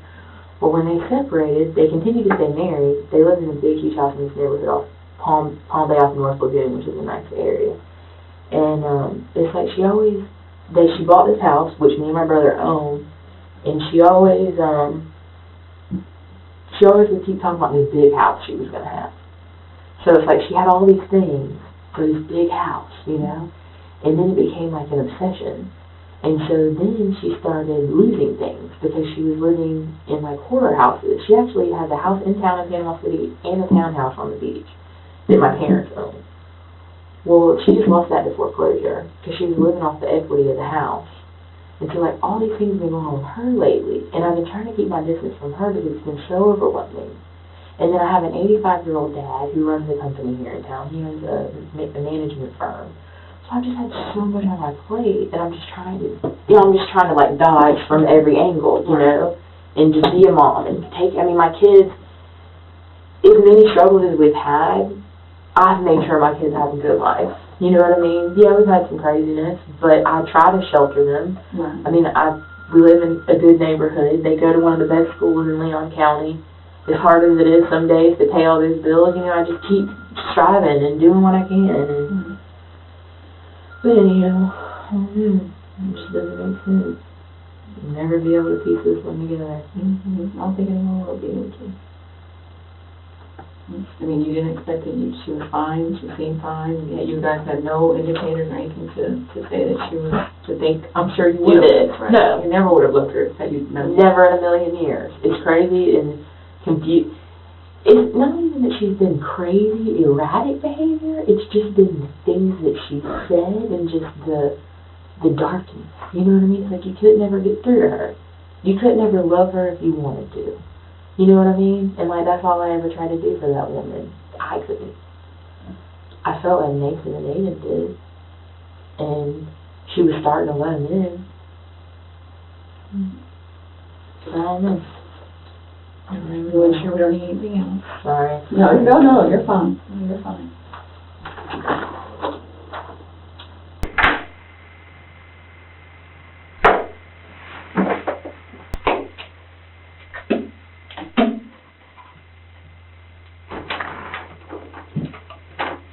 Let me know if you need some.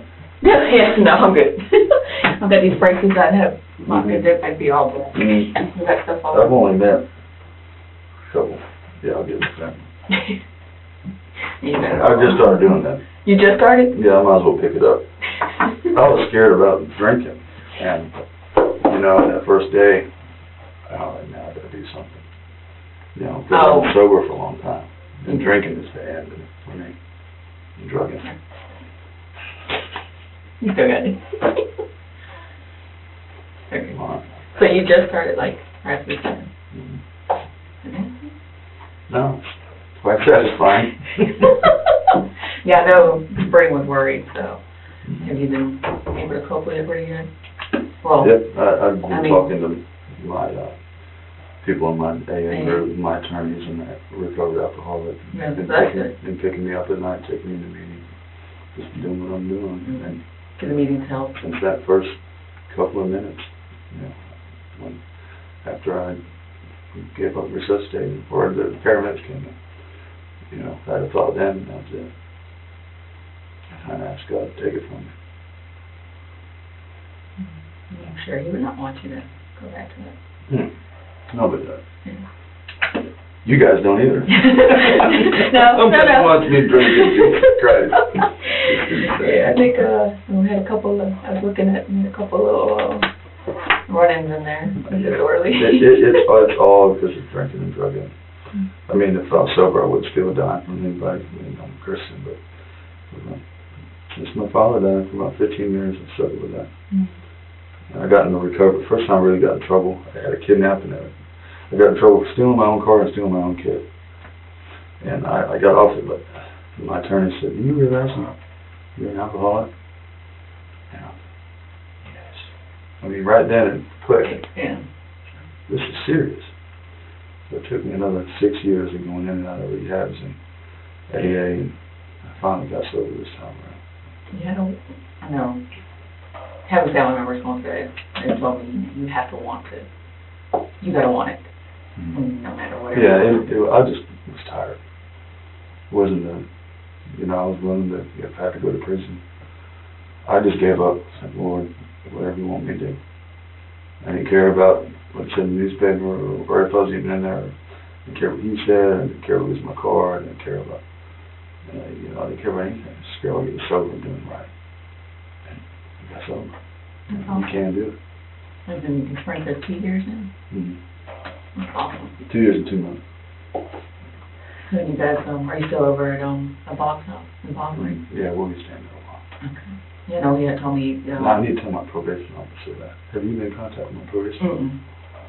She knows about my trouble. I'm sure she found out where I'm at, but Yeah, I'm pretty sure you're not gonna go for that. I figured out, man. Come on now.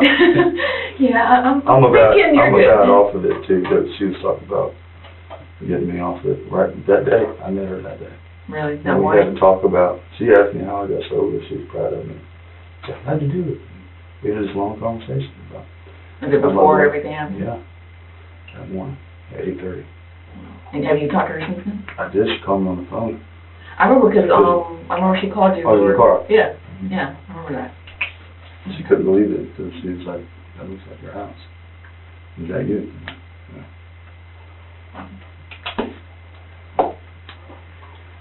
That's crazy. And again, I'm really sorry that you guys are going through so much, and I hate you guys have to keep going back and forth and going through all this. Now you guys are trying to grieve, and Well, that's part of it. We're holding up. Well, because you can, considering the circumstances. And there's just a few questions, like I said, it's mainly history on your mom. I'm very transparent. Wanted to find out, I guess, a little bit about her history. Trying to figure out, were there any events in her past? No. Physical. Any emotional from her parents or her dad? Her dad. She's very secretive about everything. Her mother died when I was 18 years old. She's very bitter about that. She claims that my grandfather had something to do with her death, and always felt that. So, she did mention to me when I was 17 about how she had thoughts of killing him. Killing her dad? For what he did. Supposedly he gave my grandma an overdose. The nurses found out about it. They didn't contact the police or something, but it was a big family scandal. They were trying to hide it.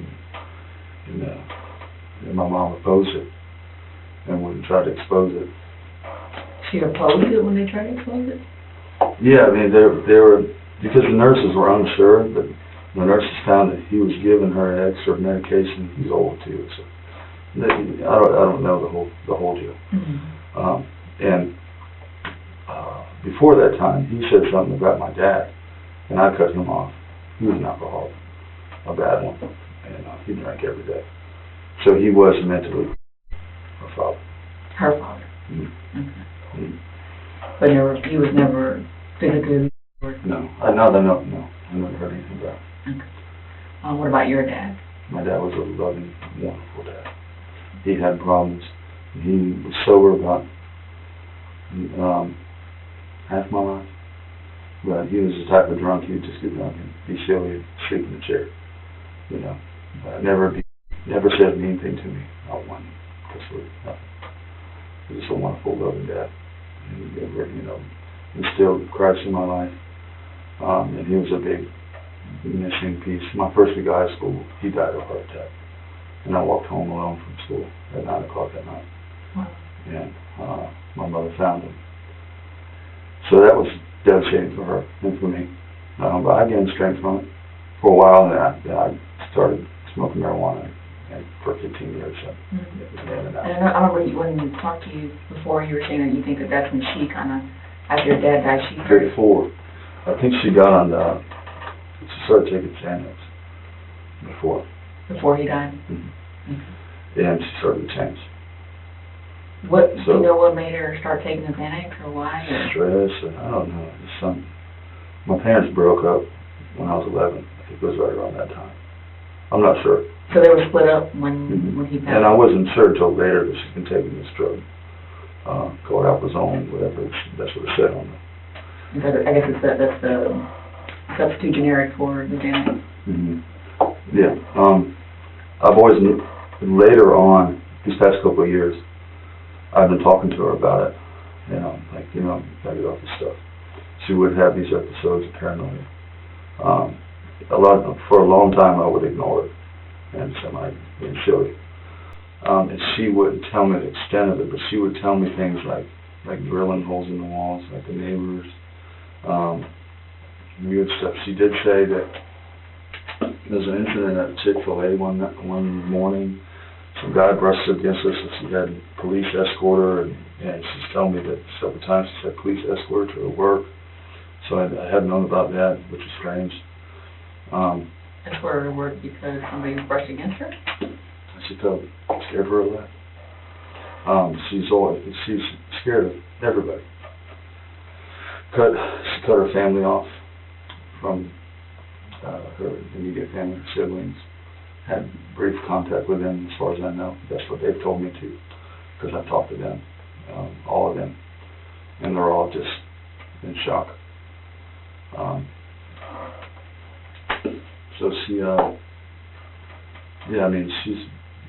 noticed even her teeth, that she wasn't brushing her teeth. I'd always get on to her, I'm like, you need to brush your teeth. I could see the plaque in her teeth.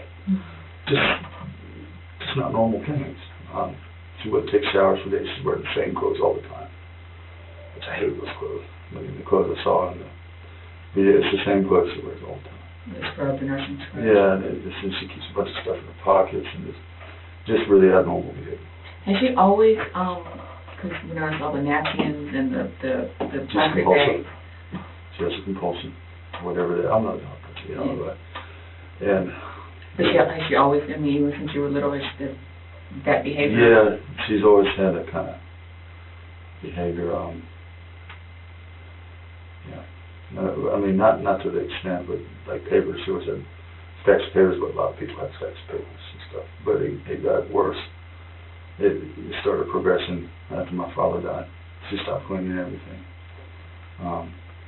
She stopped doing that even before. Like I said, when I was around 11, she started acting more cold and different. Trying to collecting the napkins and yeah, just oddball stuff. Even her house, she has a trash bag over her security code to wear. She pulls a trash bag over her head and does the security code and puts it back. Oh, wow. High tech. So, but when it came to being a mother, But Kenny wasn't my children. She was sweet. She doted on me. You know, we just accepted her as the way she is. You know, we tried to help her. Spring's mother is the same way. She collects things the same way. So we had this kind of common thing between me and Spring. Both her mothers were sick. And there'd be times where I would get frustrated at her. I would cut her off. You know, I said, come back here. And she would start talking about these things with her neighbors and stuff. And I about a year ago, got fed up with it. I said, look, I can't talk to you about this stuff anymore. And I started laying down boundaries for her. That I just can't associate with that. So it was seeming like she was getting better. I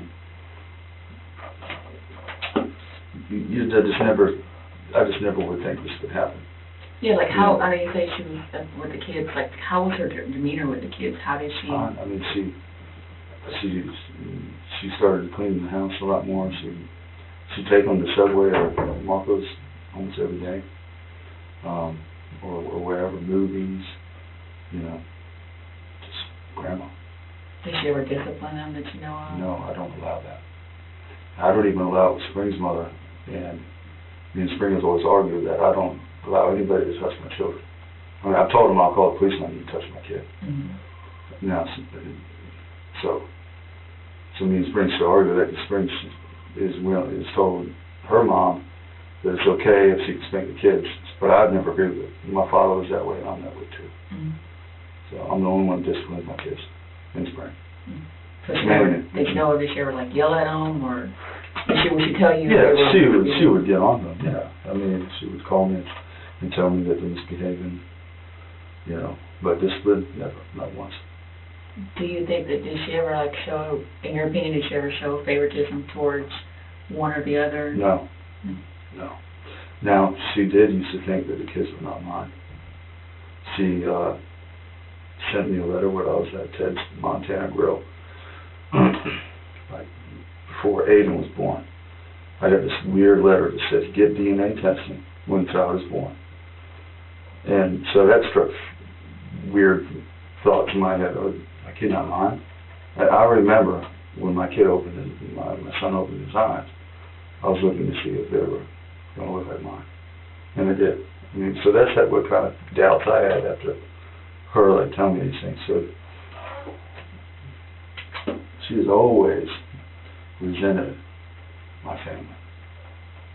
Yeah, because you and Spring together, what, 11 years now? Yeah. She's always resented Spring. There's times that she would act nice, and I think it was squash. And even up to this point, you know, all that kind of dissipated. But in the past, yeah, she didn't like me. And you knew that she didn't like her. She would make it very clear to you that she didn't like her. Absolutely. Because she was. Yeah, she would lie to me. I can't remember the lie, but she would just make up things, you know, to try to keep you away from her. You know, because me and Spring had trouble because it had to do with me. You know. What kind of things was she lying? I mean.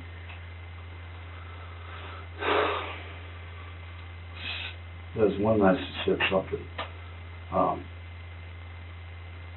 like Spring and her family are going against you, or, you know, planning stuff against you or something.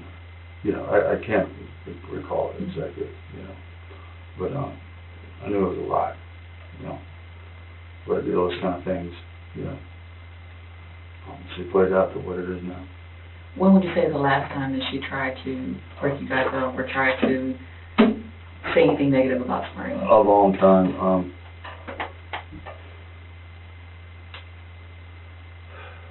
Probably years ago. So for the past few years, the past few years, I relapsed and got into some trouble and stole some things 2 years ago because of my addiction, and I went to jail and spent time in jail, and she didn't want me to go back with them. But when I got out and I was staying at her home, you know, I told her, you know, that my family, and, you know, I'm going to try to be back with them. And of course she didn't like it. She never liked the fact that we were getting married. I told her we were getting married a few months ago, and she was shocked, and she didn't want that to happen. So, you know, And that was a few months ago? Yeah, No, it's, I don't think this is just insanity. I think it's evil. And I don't care if it's my mom or not. You know, so, just with her, obviously, this is planned. It's not a fluke. The day before, she had a weird sense about her.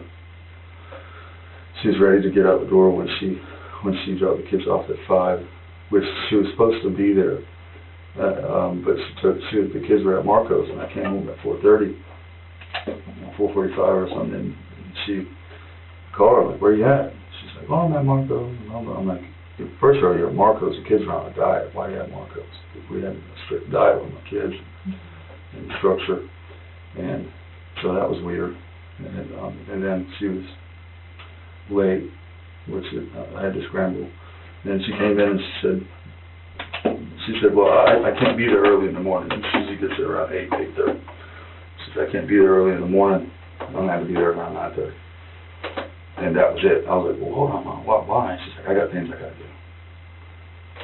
And was that normal for her? Was she normally on time, or was she normally late? No, see, that's not out of the blue. Sometimes she did have things she seemed to do once in a while. So that wasn't like an all-in time. But Spring said that she called her. The one thing that is abnormal is that she called her at whatever time in the morning to open the door. And she never does that. Because you normally left it unlocked for her to just come in. Always unlocked.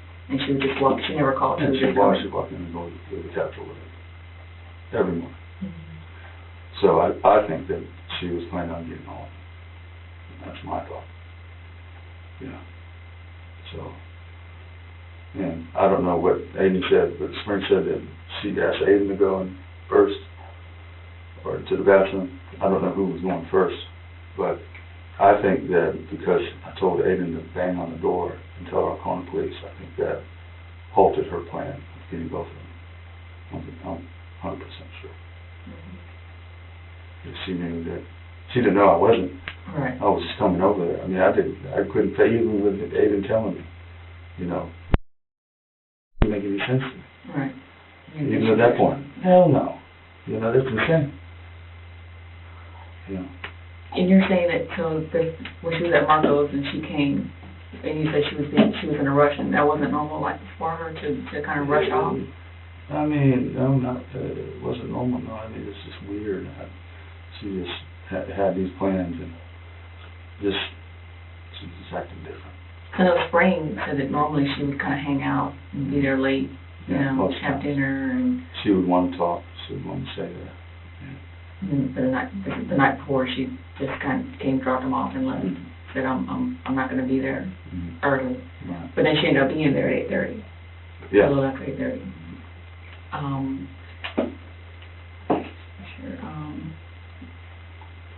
Because Spring got there first that morning, or that afternoon. Do you remember anything, seeing a game in the bathroom?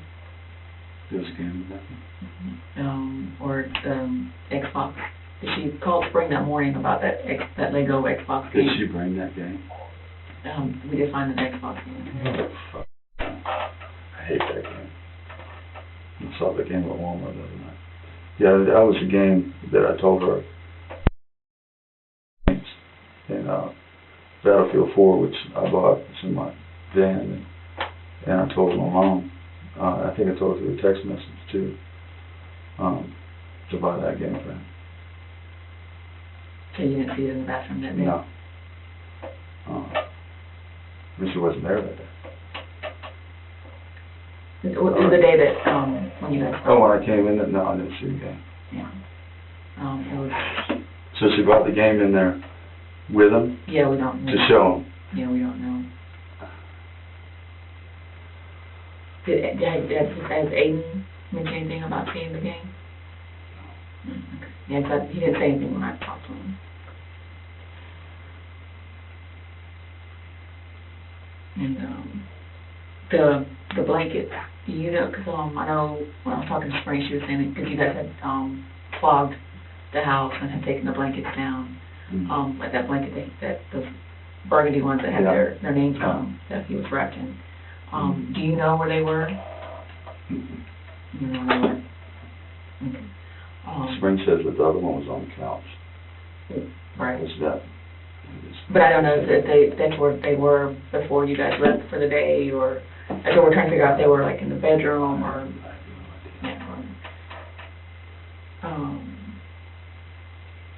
the knife, remember the picture I showed you? Can you remember when the last time you actually saw it? No, I mean, Or where you maybe saw it? maybe in my 20s, something. I remember she used to keep it in the car. I told her to keep it in the car for her protection. Mm-hmm. But I haven't seen it in a long time. But do you remember where exactly you saw it? Did you see it at her house, or did you see it in her car? The Or? last time I saw it was in between the seat. That was years ago. I mean, there's no knife like it. Right. I mean, you've probably never seen a knife like that. I've never seen a knife like that. Right. And when I showed you the picture, you knew right away that that was it. And it didn't have a top on it. And it's a nasty knife. We'll just make sure that that's everything that we need real quick. I'll be right back.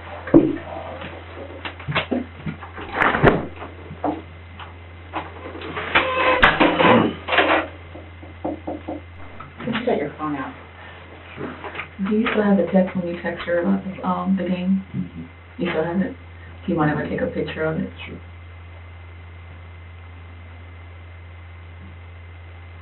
I also have a voicemail with Aden, which I didn't know was there. When he was calling you? Yeah. Yeah, we can record that, yeah. Yeah, 'cause I remember you told me you ignored his call because you were on the phone with your client. I think he didn't know his call. I had told him to call him right back. Then I rushed up the phone, and I think he was calling me then, or I don't know when. But it's... Or you were probably in between calls or something, or straight away something. fucked up,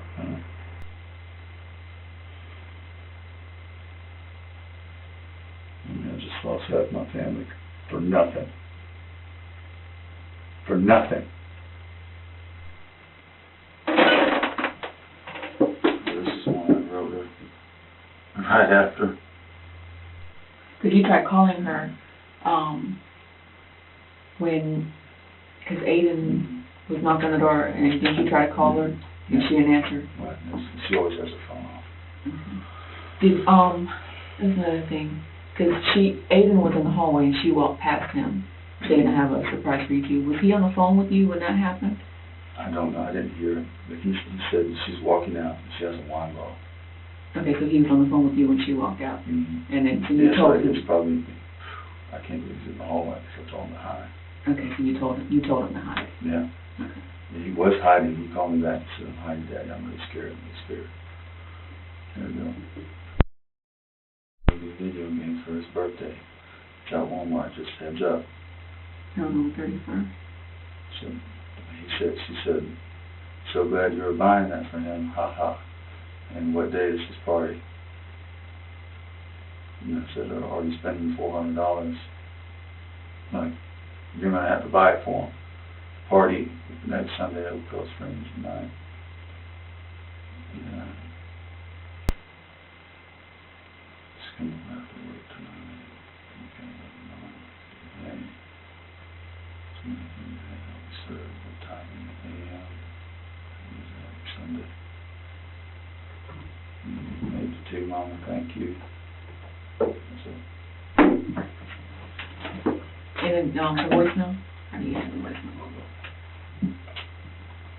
I got a message on the voicemail too.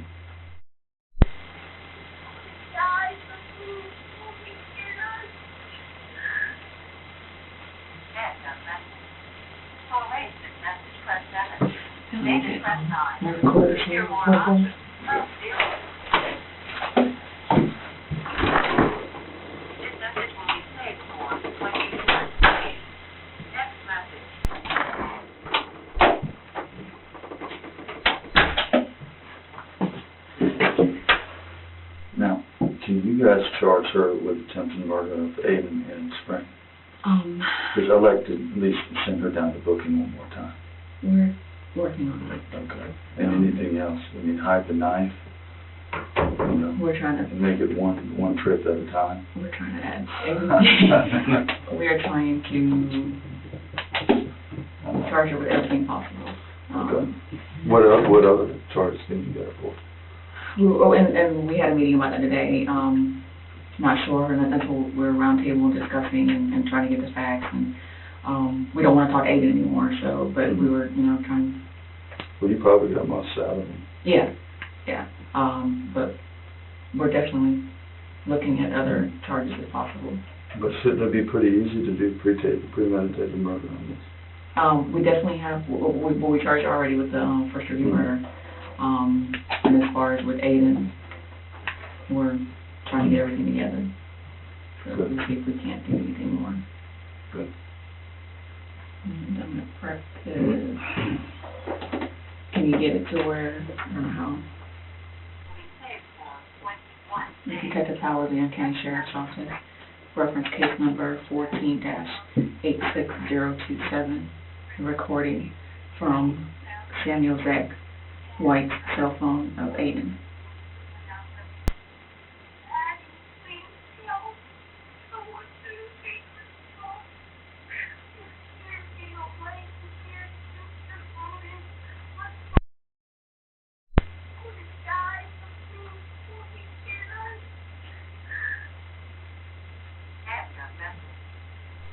What is he saying? It's really hard to hear, but it sounds like, I know I can definitely hear him saying, let's see if it'll play. 027, recording from Samuel Zach White's cell phone of Aden. This message will be saved for 21 days. Next message.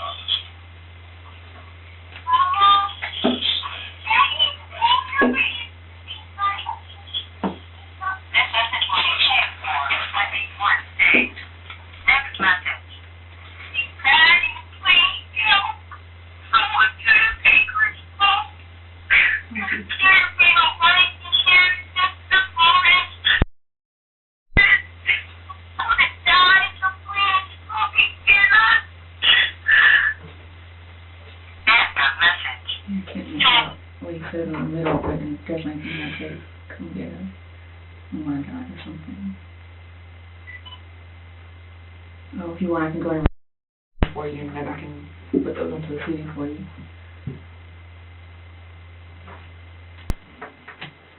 We got a lot of videos of him and stuff too. Recordings and whatnot. Yeah, I think, pretty much got everything we need. I'm not going to get, just double check, make sure it's everything, and I'll get spring up here.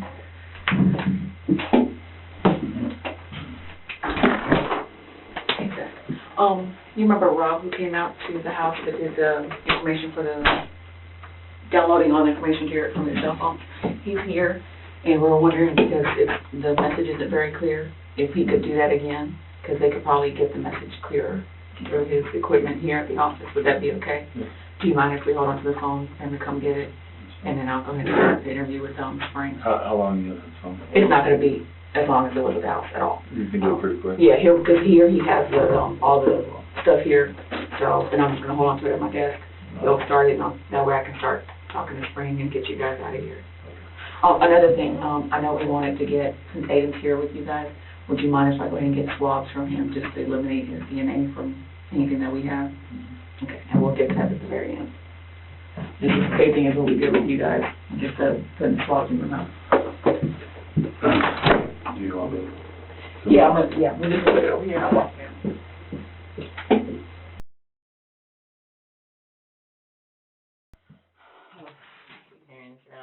Like a couple of numbers, but simple work. No, sir, just all, no. Words, I don't even care. Like, my clients know, and I have people who work for me, so. They take care of it. Yeah. Like, actually, a girl that worked for me for 2 years, she doesn't work for me anymore, but she's a friend of mine since, like, middle school, too. Sometimes I just call her. She's helping you out right Yeah, so she calls them. now. Gotcha. How are you, considering? Yeah, I mean, every day is obviously hard, but today it's like, I mean, Sunday was just like, lay around, don't get up. But then yesterday it started with like, okay, we gotta like fight for everything that we can, you know, obviously she's never getting out.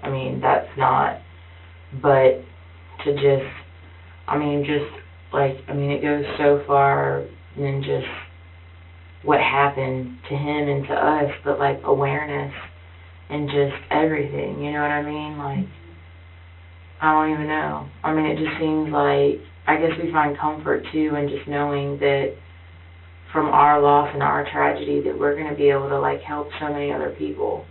And like, at this point we're still coping with losing him, but just to have something to wake up for. Mm-hmm. And for Aden, first of all. Right. Yeah, Aden needs both of you. Oh yeah. And that's what we're trying to do. And it's really hard. And today, like when it approached the time, I like just lost it. But and then they shared with me stuff. I don't know if y'all are aware of it from this morning at Children's Place. They shared with us that Aden has had thoughts in the past, but then I don't know if they're recent now, but then they asked him how he would do that, and he said he would use a knife. And as a mother, I'm devastated by hearing that, and I was crying, screaming respectively in their building, but just crying out because all children around the age that he is can kind of start dealing with more emotions than they ever have just because they're getting to that maturity. Mm-hmm.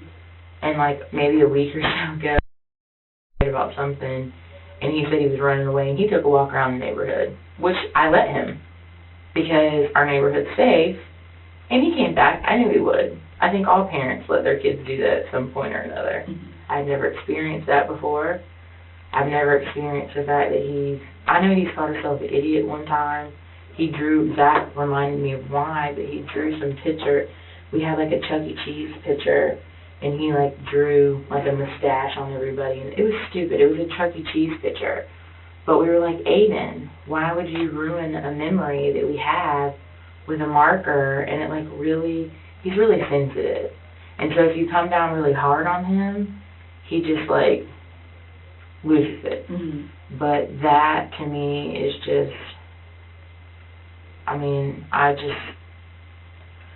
feel so broken, although people are like, you're so strong, you've been so strong, y'all been standing up, and, you've gotten this far, and you're still, we are not losing our faith. Obviously, by no means, that's all we have to hold on to, but, to know that my son has said that and has these thoughts in his head that, were obviously, put into him now, or what, I don't even know, I can't even, wrap my brain around it. Mm-hmm.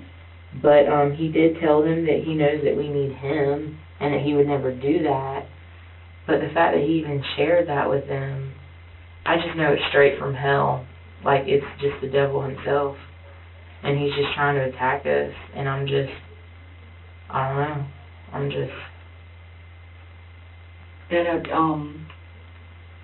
Has DCF contacted you as far as for the counseling, or did CPT tell you about the counseling? Or? It was Lee's place, and they're all kind of, it seems like everybody's out of town or not here. Rightfully so, it's right before school goes back. Right. And just kind of things have been dysfunctional with that, which, what's new? It's not anything in our life that we've ever been, new to. Obviously not this, but, you just kind of dodge the punches and just keep rolling with it. But they referred us to Lee's place. I haven't talked to anybody specifically from there because they were supposed to be at the meeting with CPT, but they weren't able to make it because somebody in their office wasn't there. And then the original person that Gwen wanted me to meet with, she wasn't. Sorry, I have a twitch, and it's no, you're gotten better. But yeah, I went and had a massage last night by a family member, and it helped subside it. But then I woke up, and then I was they did it. I'm dang it. But so we met with hospice yesterday, and a woman named Wendy Bargo, I guess, is who we met with.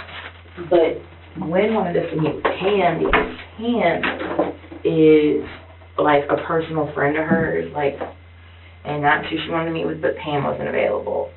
So, on Friday, Wendy and Gwen had come to my dad's house to talk to Aden, and they like gave him, I have it in my pocket, but they gave him this little heart, and they told him to have people squeeze it at the service.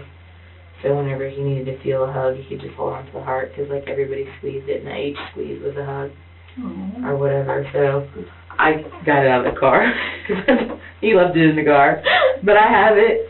But anyways, oh my God, I'm speaking of, where's Tingy? I've been kidding where he is, because they didn't have him. Maybe he's at home.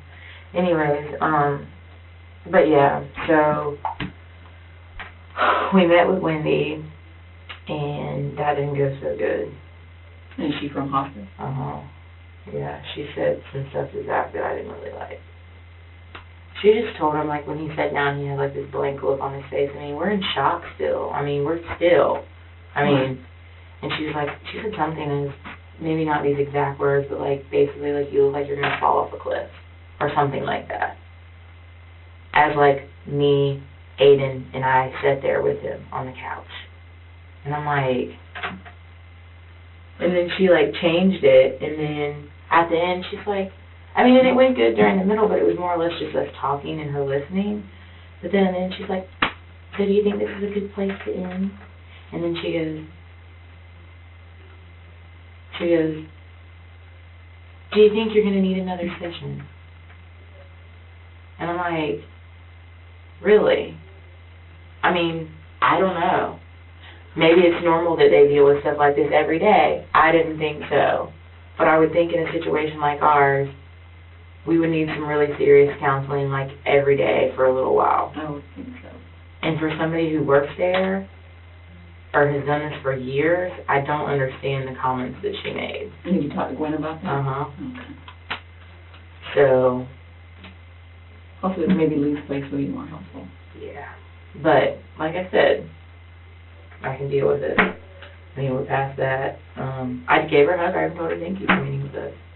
But, you know, I don't think that's the right person for us. Right. They said there's somebody that Zach can speak with them. I don't know. There's, like, a lot of stuff, you know. But I'm sure it's a lot right now. But it is. Because, like, people have, like, fundraisers and walks, and people are cleaning out my house. And, you know, it's just like, Zach hasn't worn underwear in 2 days. Because we don't know where his underwear are. Because, like, people took all of our clothes, and, like, they're, like, packed up at our house. They brought us some stuff that, of course, this obviously didn't bring him any underwear. But the underwear that he wore the first few days, they, like, took somewhere to wash them because there was so much laundry. I don't know. It's a mess. It's a mess. I told him, too, when we left that last appointment, I was like, we're going to go to Walmart and get some underwear. Did we have to go to Walmart yet? No. Because I'm not the one not wearing underwear. You know what I mean? He doesn't care. He's like, Right. But I wish that he would tell me when we're near. It's a wreck. And then my dad asked him last night if he's going back to work. And I'm like, oh my God. So anyways. And then here you are again. Right. And I guess just like today, I mean, you know, we want to do everything that we can, you know, justice for him, for the situation. Just, you know, I mean, I know that it's pretty written out in black and white. I mean, there's not really any confusion. Yeah, and that's the thing is, like, for today, I mean, we just wanted to kind of do more of, like, I guess more so of a history with Martha and how things were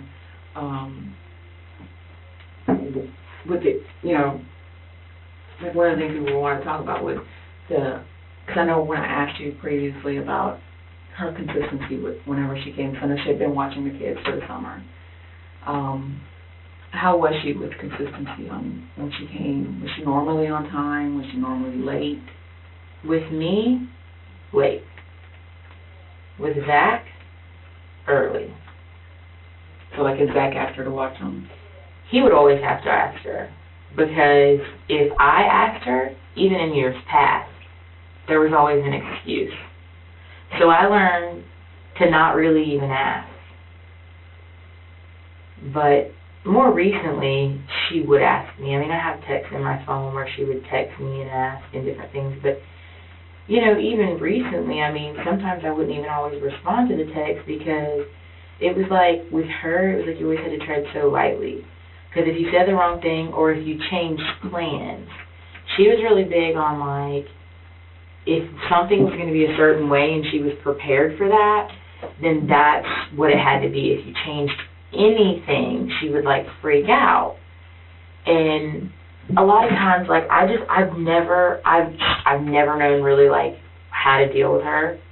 So a lot of times I've just let Zach deal with her. Occasionally, you know, she would ask me and I would tell her and she'd be like, okay, I'll see you in the morning, you know, or whatever. And sometimes she would be on time. But there's quite a few times that she just blatantly just no regard to me. I mean, not a couple times, many a times, but, I mean, and this is just even currently. I mean, the current has been so good compared to the past that it's like night and day. And like, when you say current, like, would it be like last month, Last, like, or? The last, like, year, couple years maybe. Like, year-ish, something like that. I can't pinpoint exactly. But Zach had a relapse a couple of years ago. And he actually went to jail. And then after he went to jail, I mean, like, there's so many things. I mean, if you look up your record, I mean, it would be easier to, like, figure out a timeline of things, because right now I can't even think of all that. But, excuse me, I lost 2 siblings to drugs and alcohol. And when we first met, we both had our own troubles with partying and stuff. But when I got pregnant, like, I just dropped it all. And I actually became, like, drugs are bad. Like, that's what I would tell people. Like, and everybody thought I was weird, you know? Like, I was just this 21-year-old, like I was a dork and never did anything bad, you know what I mean? But that's just because of who I was and the person that I became. And, I mean, I knew that lifestyle, but I didn't accept it in my home. Mm-hmm. And I didn't accept it around my kids. So it was all of that over the years was just very difficult, because any time that he was using, he wasn't welcomed in our home. And a lot of times he would go stay with his mom because she would allow him to use. Mm-hmm. And then when he would get there, she would feed his addiction. And then the few altercations that we had, whether they were verbal or just one time it was like wrestling over a set of keys because he was trying to leave to use, he like ripped the keys out of my hands and like it cut my hands. I mean, he wasn't physically, intentionally trying to hurt me, but he wasn't in the right state of mind. Still wasn't right. But, so, you know, and then there was like another time when Zach took Aden, which y'all have a record of, that, he had him for like 17 hours. And it was like when he first started using heavy, like, he was using cocaine in the beginning, and then it turned into like crack cocaine. And then that was like when he first started doing that. And the reason that he started doing that was because I knew if he was on cocaine. When he did the other, he would come home, and not that I was okay with it, but he would tell me he took like a lower tab or something. And that was easier for me to deal with than the cocaine. It still wasn't acceptable, and I gave him a hard time, and I'd yell at him and freak out at him and try to get him out and whatever, but it was like he learned how, somebody taught him how to do it, and then that's how it went. But that was like a big, big tragic thing that happened to me with Aden. And Aden was gone for 17 hours.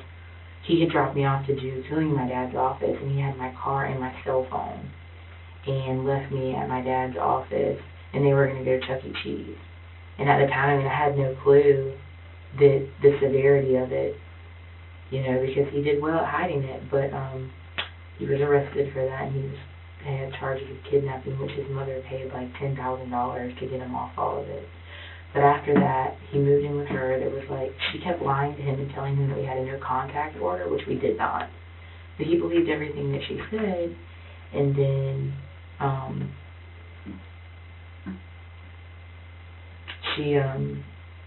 he wanted to move to Pensacola to go to Bible college. And it was funny because when he was locked up, I told my mom, I was like, the only way I'll ever talk to that man again is if he tells me and like wants to become a preacher. I kid you not. I remember sitting on my bar at 196C Lock Street, which is the townhouse we lived in before our house, and having this conversation with my mother. And that's what he told me one of the first times that I talked to him. One of my friends went to his mother's house because it was supposedly no contact order, but she trespassed me from her house like years ago over all I did was do this on her door. That's it. I was looking for the father of my kids because I had not seen him in days. Because I just wanted to make sure he was okay. And she trespassed me. So I was always nervous about even going near her house because I felt like on the drop of a dime, she could pick up that phone and make up some kind of lie and have me arrested.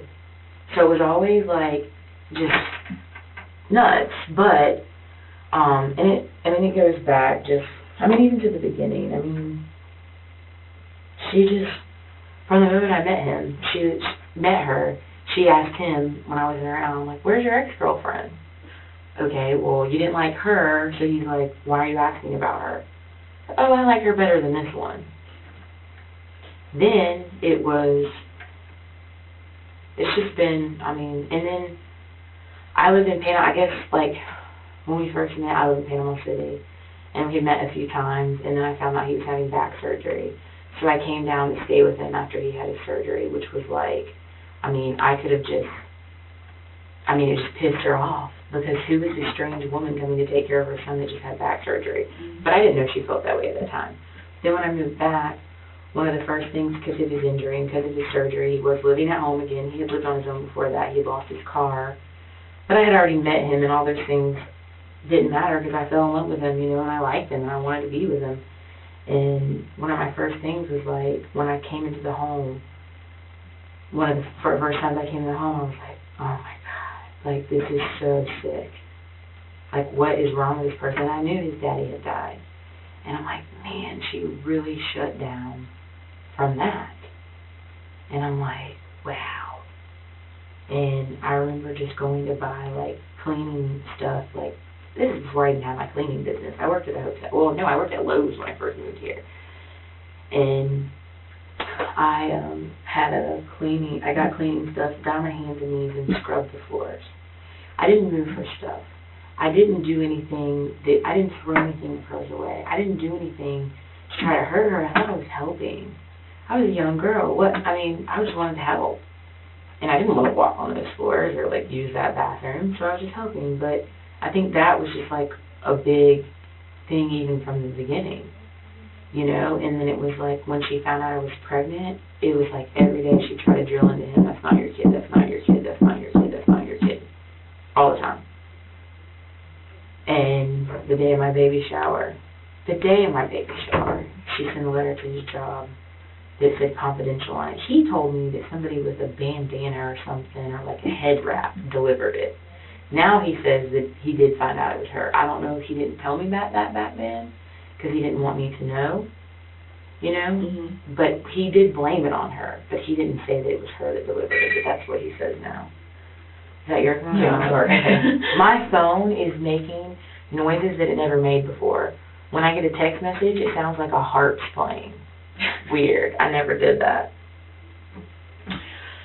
But anyways, I can go through so much stuff, but, and then every time, the other thing is throughout, even after, she said, the letter said confidential, and it said, babies, get DNA testing when baby's born, baby's not yours, or something like that.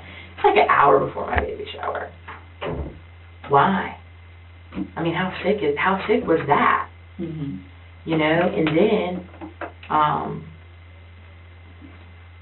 after, I had Aden, it was just rocky that whole first year. The first thing we went through after Aden was born in 2005 was the domestic violence thing. He went to jail for that, then he got out. I moved out of the house like that night that happened, and then I moved to Panama City.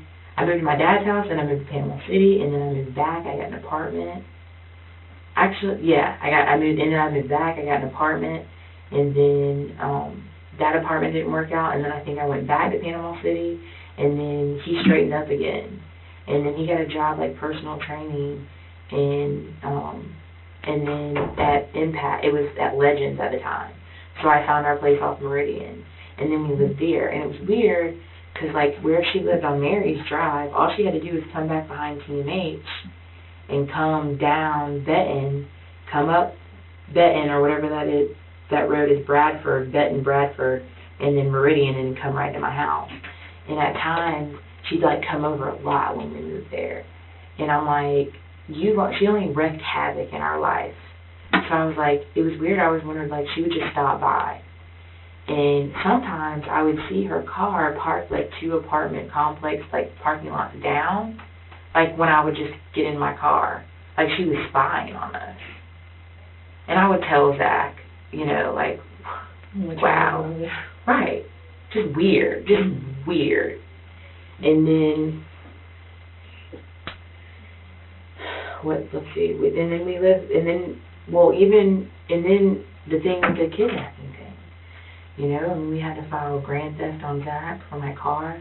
They were like hours away. I think after 24 hours they do the Amber Alert and put out choppers, I think, after 24 hours of a child missing or something like that. I don't even know what the thing was. But like 17 cops found him at Walmart on Appalachia Parkway, and he had Aden. And then that's when I was like, I'm done, I'm finished. And then I remember just saying like the only way I'd ever like take him back was if he like wanted to be a preacher and like turn his life over to God and just everything. And I don't know. And then that's whenever he told me that. And then my friend I remember my friend went to his mom's house, and then they came and we talked, and then we went to Sam's that night. He had a credit card to Sam's. Because, see, his mom always used his credit.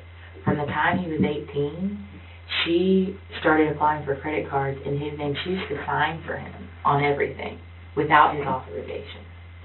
And so, around this time, 2 years ago? No, around this time that I'm talking about was in like 2006, is for years, from the time he was 18 until 2006, she had been getting credit card after credit card after credit card, but she was paying them off. And that was before the market crashed and everything was pretty good, and they gave money to people. Because she had filed bankruptcy a few times. Because when his dad died, they like blew through that money, I guess. I don't even know on what. I don't know where it went. I don't know exactly. And even when he had a lawsuit because he got hit by a fire truck, like, he and I, when he got that money, we partied a lot. But I remember one day we went to the bank, and like thousands of dollars were just gone. And he was like, whoa, this is like before Aden. But like, she just always, I don't know, she just would like, I could talk for hours. I could talk for hours and hours and hours. There's so much sickness of just how her relationship was with him. But you say, 2 years ago, though, you're saying things started getting better. They started getting better. And so you guys didn't suspect anything?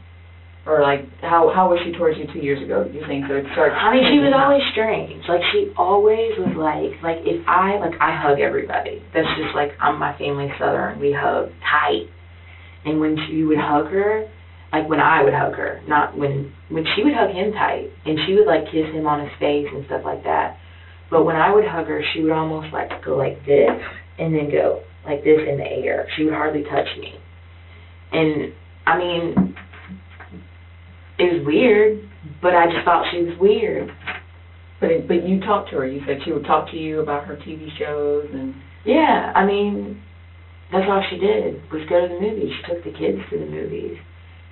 Yeah, how was she with the kids? She was fine. I mean, she like, every day we would, like, leave out food for her to feed them, and she would take them to Subway. She would take them to Chick-fil-A. Even if she didn't always buy them food, sometimes she'd feed them at home, she'd still take them to Chick-fil-A, because she was never one to, like, outdo herself. You know what I mean? It was just like, It was easy to go to Chick-fil-A because it was like right there. It was easy to go to the movies because you could go to the movies and just sit down. Other than that, she would go to Chuck E. Cheese. And recently, she did take the kids to a museum. But they've never been out of town with her. I mean, like, my kids have been out of town with my dad numerous times. My dad's 85. They've gone and stayed, like, weeks at my mom's house in the summer a couple times. Not weeks at but, like, a week or maybe sometimes even pushing 2 at times when I've been, like, a single mom or, you know, having to work a lot. Or even at times even when Zach and I were together and doing really good, my mom would just take them. But my mom's kind of struggled with some mental illness type things, too.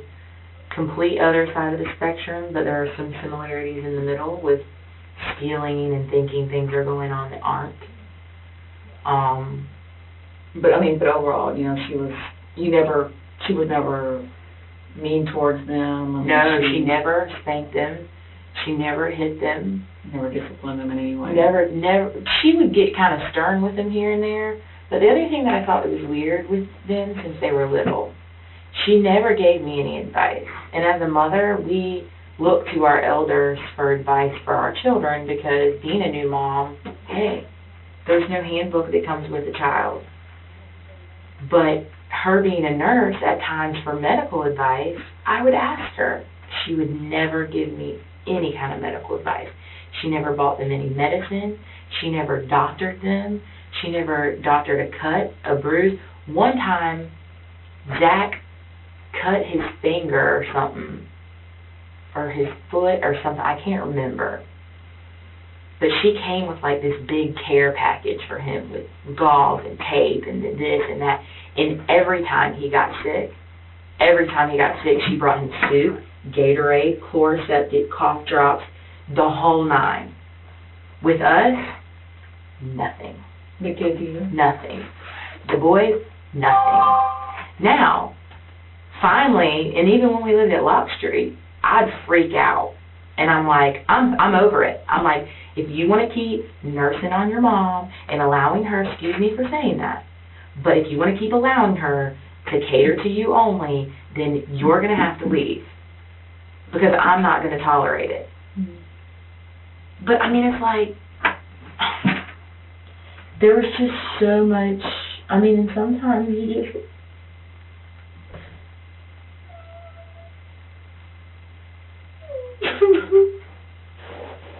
I just wonder why I always continued to love her, and even at times, like, why I just tolerated him because of the craziness. And I can't help but to think about, like,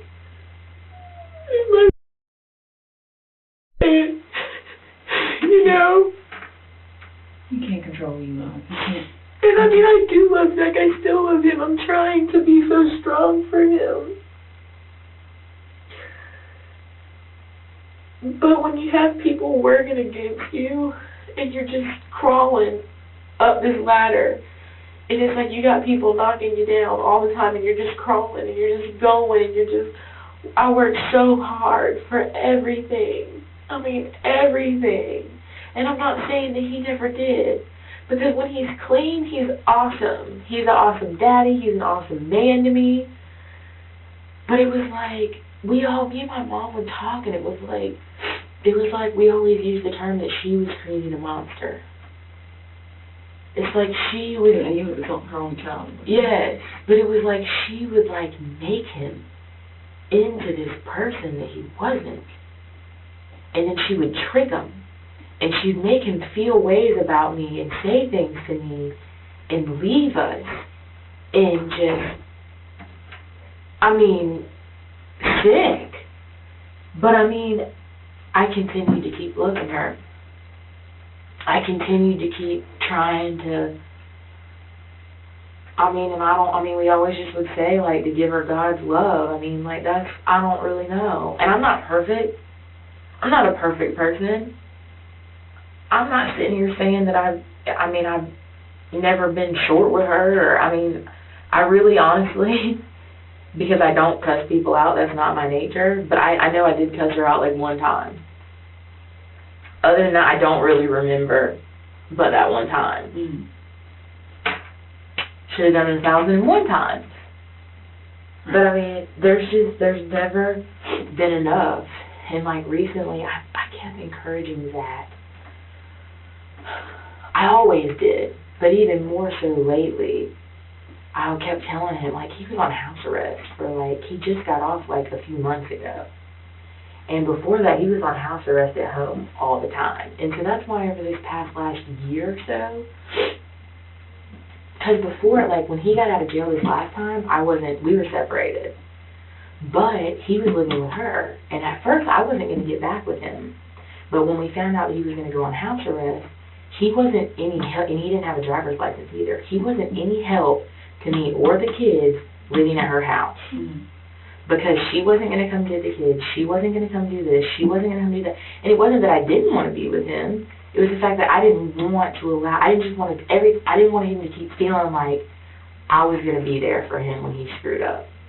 I wanted to give him tough love and let him just figure it out. I wanted him to live on his own. I wanted him to get it together and prove to us that that's what he wanted, was to have a family and be the man that he's supposed to be. Right. But when he had to go on house arrest,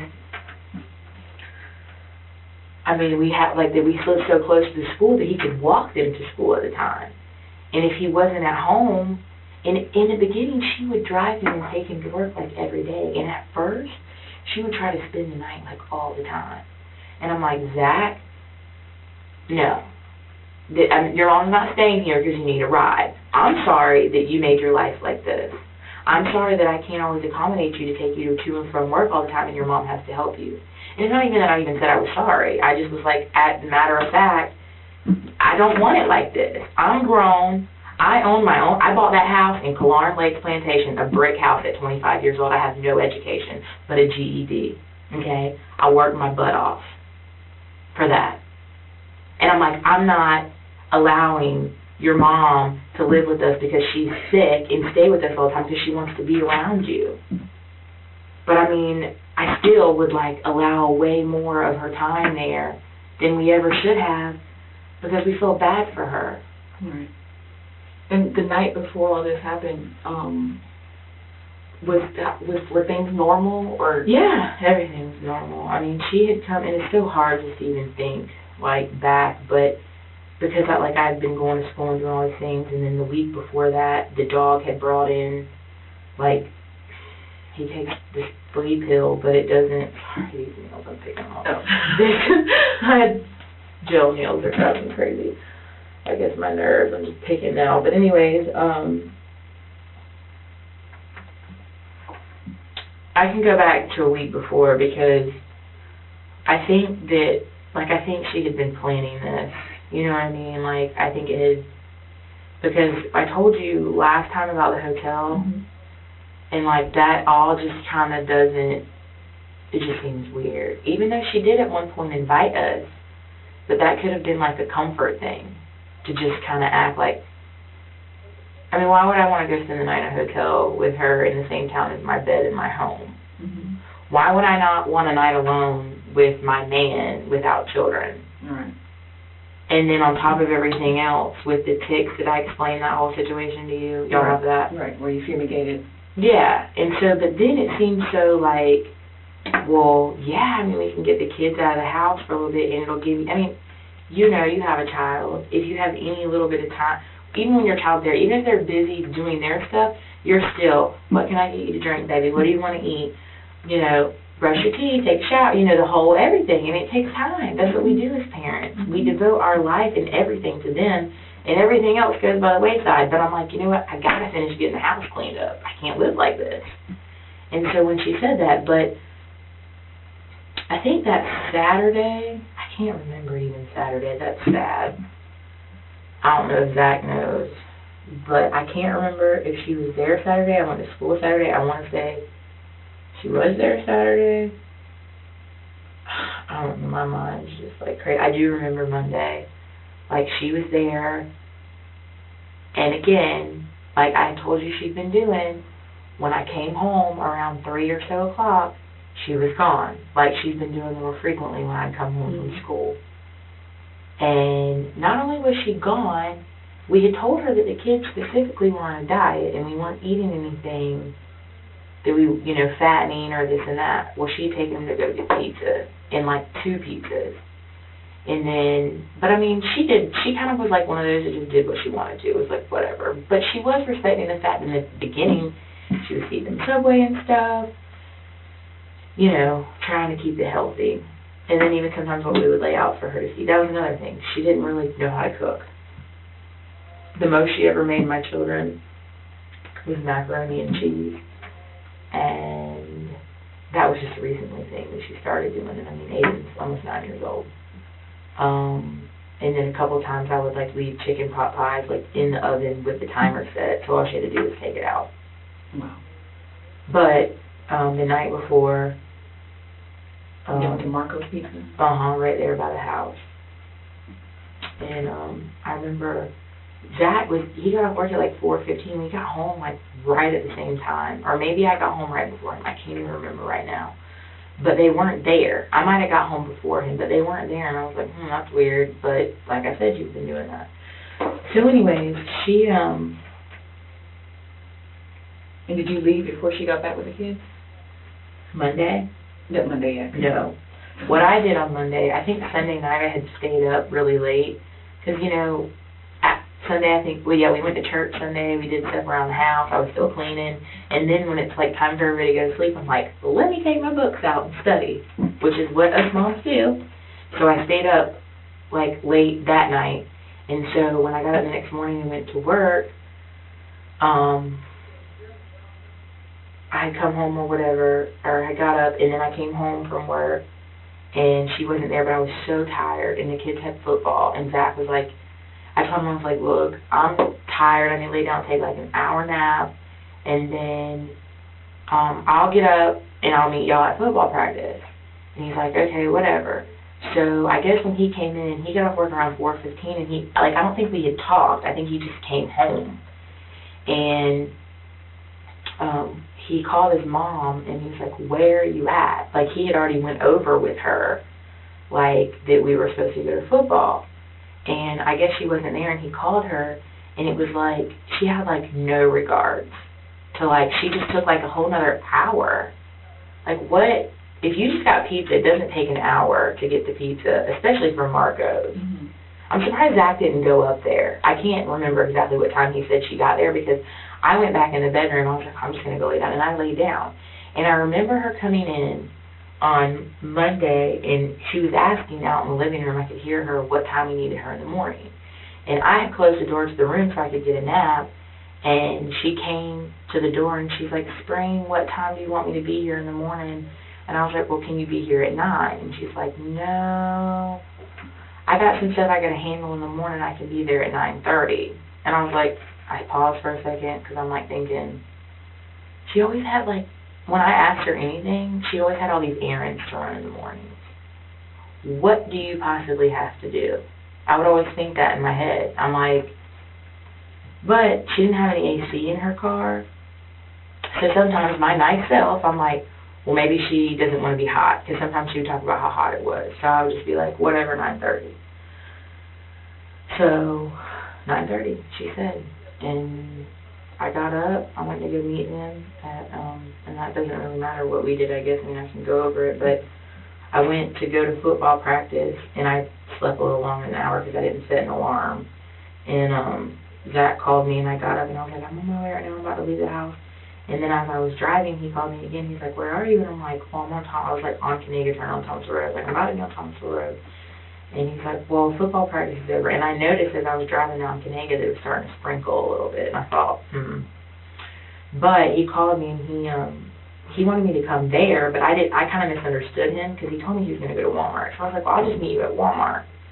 And I met him at Walmart, and he was kind of in a bad mood because he was upset that I didn't make it, which it ended early anyways. I mean, I still would have been there for like an hour, but it didn't matter. Like for us, it was always everything. I mean, we did, even me, I mean, I went to like all her holiday parties, as many things as I could go. Anything that involved the kids, we went to it. We went to it. Did she? No. One thing she went to was Grandparents' Day this past year. We did get her to go to that. But, weird. But anyways, we went to my girlfriend's house because she just bought a house like half a mile from us, and that was it. That was the last time. And I know we had discussed, when you got there, about, or that morning, because she got there and it wasn't normal for her to call you. It was normal for her to just come in. Mm-hmm. And she called you that morning and you came and opened the door. Do you remember, how many bags was she carrying? Do you I remember? don't remember. I I didn't really look at her hands. I mean, she always has all these bags. I mean, it just seemed as if like her normal bag. Sometimes she has like a paper, and then she'll have like a bag, because she's always reading like the Limelight, or like she does these little like Sudoku like puzzles or whatever those things are, or whatever, out of the paper. So that wasn't abnormal. No. Okay. I mean, she didn't, as far as, I mean, she never really, like, excuse me for saying this, but she didn't take very good care of herself. Mm-hmm. So, I mean, when you would see her, it was just kind of like, you know, and she recently had just got a haircut that looked awful. And it was like a helmet. It always looked just terrible. And then she wouldn't bathe, so her hair tended to be greasy at times and even look wet. And so, I mean, sometimes when I just opened the door, and sometimes I would talk to her, but I was tired that morning. And you just went right back to your bed. I went because I was like, if somebody ever wakes, I don't care who you are, if you wake me up before I plan on waking up, I'm going to lay back down, unless I have an emergency that I cannot lay back down. So, but on my way to the door, I looked in the room with the boys, because she had specifically said, I don't want to wake the boys up. That was why she had me come to the door, because I was puzzled. I think I might have even asked her, like, why don't you just come in, but then I don't know, because she didn't say that, and I think I did, like, why don't you just come in? She's like, well, I didn't want to be loud and wake up the boys. And I guess just being in my sleepy, not thinking, processing mind, I just got up, you know, like thinking, well, maybe it's locked. Maybe she didn't, because there was a few times that Zach would lock the door and that she would have to knock or something. So with me, I mean, even though it wasn't normal for her to call or ever, unless the door was locked, she always just came in. And so you came opening and you just turned around and went right back to the bed. Yeah. And I closed like the hall. We have like a hallway door. I closed that behind me, and I even closed my bedroom door. Maybe I didn't close my bedroom door, but I think I did. And then I laid back down, and then when I got up, I took a shower and just did what I did. But when I came out in the living room, the boys' door was already shut. And around that time when I was getting ready to leave, generally speaking, they would wake up kind of sort of around that time, you know.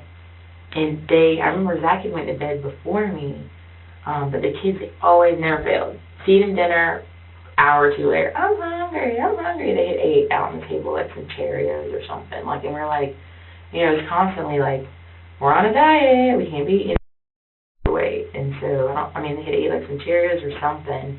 And I was just sitting on the couch, like, with my books.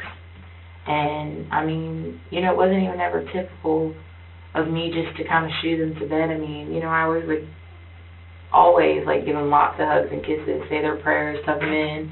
But I was just trying to get my studying done, so I really didn't even get up. And, of course, as a mother, I would think about those things, you know. And thinking about that, you being in the living room, those blankets weren't in the living room that night.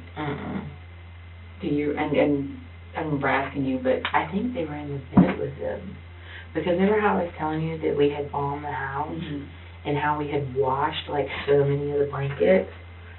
We had taken, those we don't ever use because they were so special. Because my aunt had made them for them, and they were just so sweet. They were like something, as a mother, you know, with their little names on them, that I just wanted to hold on to. I didn't want them to, if they asked for them, I'd give them to them, but they weren't like an everyday thing. And so, I don't know even that both of them were out. I don't know. But they were not out on the couch. But could they have had them sleeping with them? They could have, yeah. I don't know exactly, because like I said, I didn't go really tuck them in that night. Zach had laid down with them. And then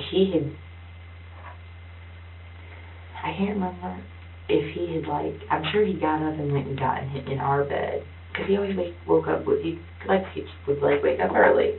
And sometimes he'd fall asleep in there with them on nights if I was studying or whatever. But when you left, I remember you said that when you left, they were still asleep. they were still asleep. Yeah, they were curled up naked. They were, I don't know if you told me they took a bath together. And normally they didn't like to take a bath, but they did that night. And they went to bed naked. And they played in the bathtub, like, extra long. Right. Like, slip and slides and stuff. And then so you checked on them, left, they were still asleep. And I closed the door. But when I left again, unlike I normally would, I didn't check on them because, like, Aden's door doesn't have a handle because we had been painting doors around our house, and it was kind of like a getting around to type thing. Like, they always slept in Aden's room.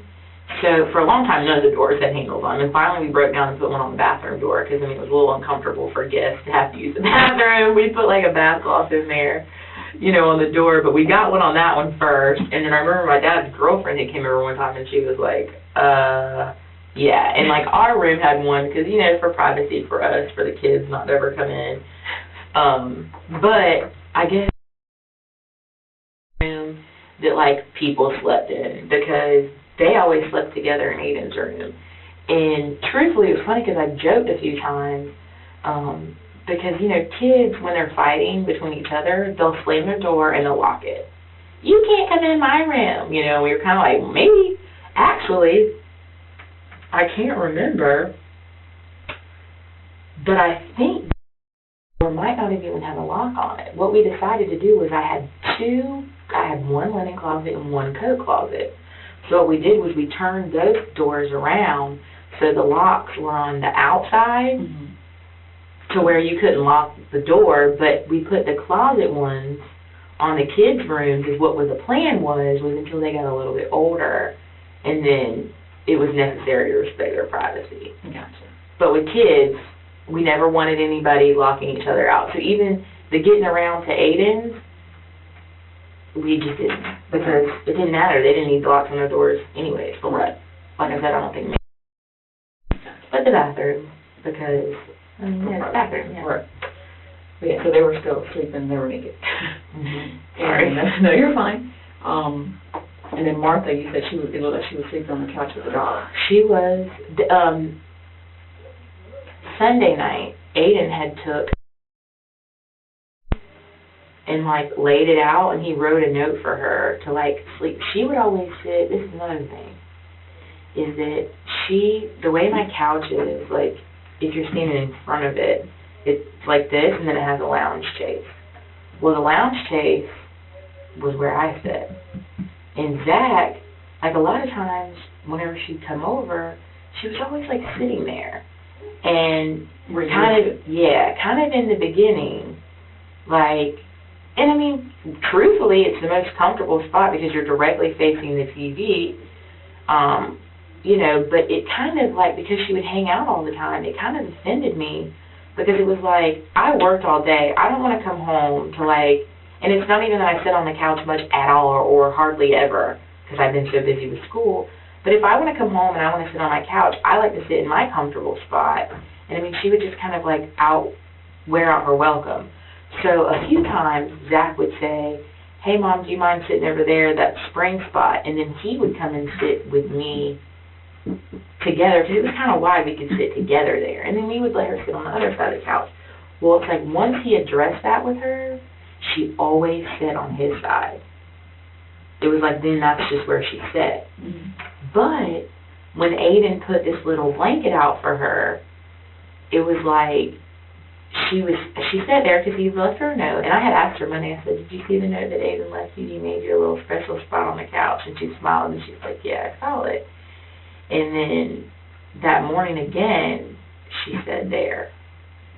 When you really And, but, I mean, whenever I made my bowl of cereal, and she seemed as if a lot of times she would come in and she would sleep. I mean, sometimes she would even snore, and I knew she was asleep. But she sat there, and she kind of had her head like this or however she was sleeping, and Max was even curled up next to her, which she kind of encouraged. See, a lot of times Max, our dog, would, even when she would come in, if all the doors were open, he might go out there and bark at first when she came in and then greet her, but then he would always run back to me or run back to a lot of times, if he wasn't snuggling in my bed and Max liked to sleep. So he would go in with the boys because they were still sleeping. He loves to sleep, so he was snuggly for him to go snuggle with them. But she really took him up and encouraged him to come sit with her. And I was like, whatever, didn't think anything of it. Occasionally that would happen, so there was nothing out of the norm. But I went back to my room and I laid down for a little bit and then finally told myself, okay, Spring, get it together, because I was running late at this point. Okay, you got to pull yourself together. Let's get out of the house. Fix my bowl of cereal.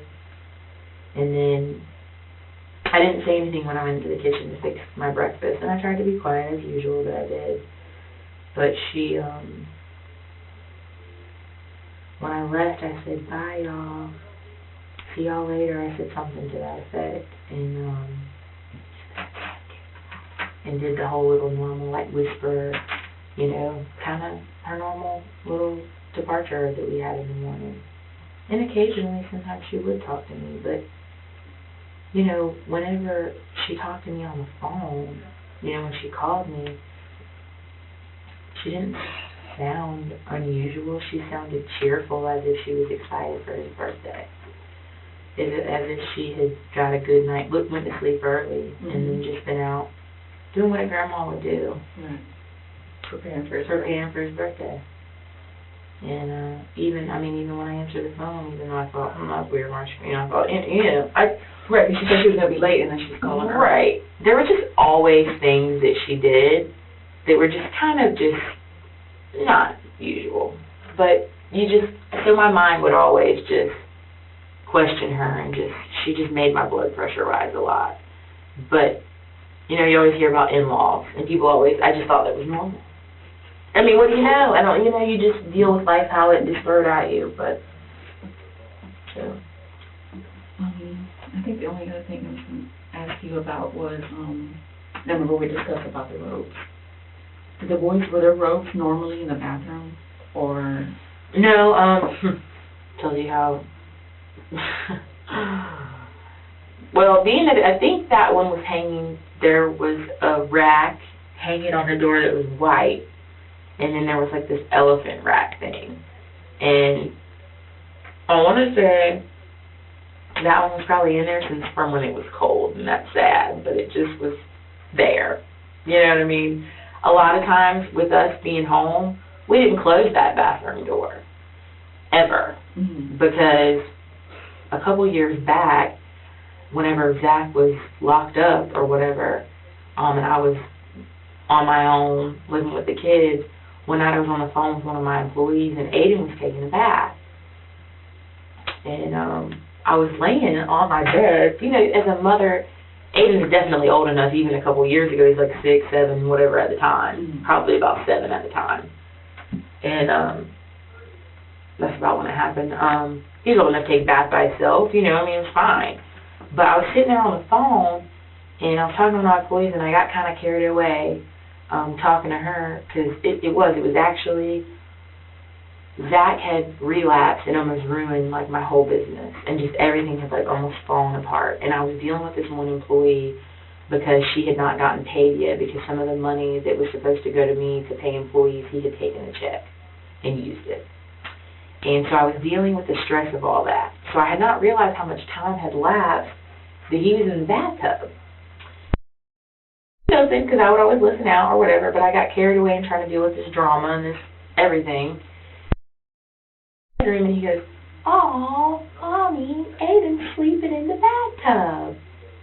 And I threw my phone down, and I ran in there, and I literally picked him up and threw him out of the air. It was like a strength that, you know what I mean? You just don't even know that you did it. And to the touch, the water, water in a cold tile bathtub, it gets cold pretty quick if it sits there, especially if it's not a lot, but his body felt cool. And I panicked, but he immediately started crying. I was like, thank you, Jesus, thank you, Jesus, thank you, Jesus. But ever since then, I've had a big paranoid feeling about just closing that door. I mean, and I always had. I mean, all mothers, you know, you hear horror stories of kids turning on in the bathtub. So anyways, that door usually stayed open. So, I mean, that's probably why that robe had been there since the winter time. They had two. They did. The other one, they're both exactly the same. One of them might be larger than the other. I'm not sure which one that was. What I would do is, because they were like Christmassy colored, generally since she bought them for them, and they probably were even too small at this point. Probably that one was like, this was probably like the last year that they could have even used it. And who has time for a robe? We don't. But my mom has good intentions. But anyways, the other one would probably have been in either Aden or Mason's closet, towards one of the sides of the closets, because that's, you know, they kind of stayed up that way. They obviously were not in there with all the rest of the clothes or hanging. There's like a little hook or a nail in Aden's closet that sometimes one would be, but, so that was in there. It was in the bathroom. The blankets, no. I mean, obviously. And we don't know where those, possibly they could have been in the bed with them. Yeah. But we don't know. But you know they were not in the living room. Mm-mm. Okay. No. And I do understand the other one my friends have, and I didn't realize what blanket it was, but I did not know that it had his name on it. But for some reason, because I just know how sick she is, and I just believe in my heart that she planned this, you know. I know she did, obviously. But she just precisely, I mean, Zach thinks that she might have even tried. We think, we're not, I mean, and I wish she would have tried, but that, you know, that she possibly even was planning on striking me as she came in. I don't know, and maybe got scared and changed her mind.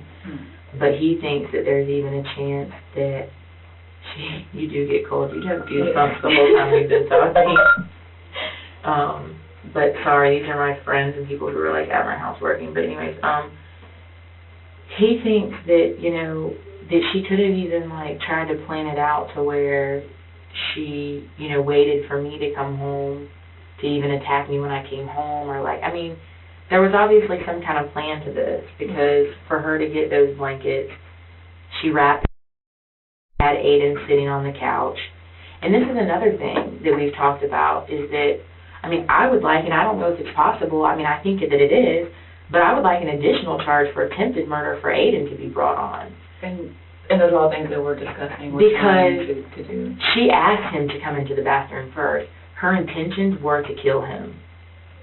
We believe, because he pounded on that door and that he told her that his daddy was calling the police, that she got scared and she went. Right. But I know, and I mean, Zach has even said, I mean, he's like, I'm surprised she didn't stab you when she came in. Right. And she could have been scared, got lost. Right. That could have been her plan, and she just, right. You know, and he thinks that she, like, had some scheme to, like, try to cover it up or make it look like I did it or whatever. Right. And also, since you were the first one there, do you remember seeing the Lego game? Because remember she said that she wanted to go buy the Lego game? I never saw nothing. No. I don't even...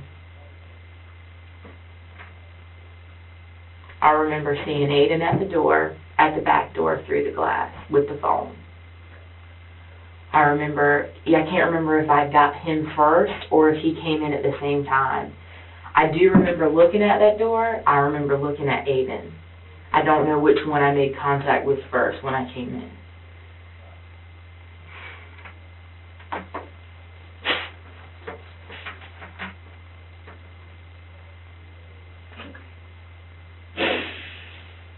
But I know I did this. I don't even know why I did. I should have hit it first, but I hit it and then I just stepped back and I just kicked it in.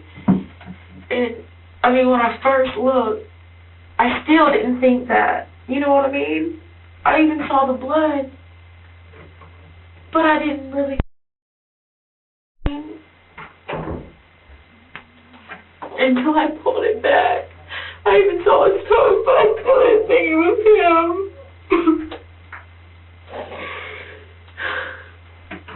And Aden was right behind me. watching me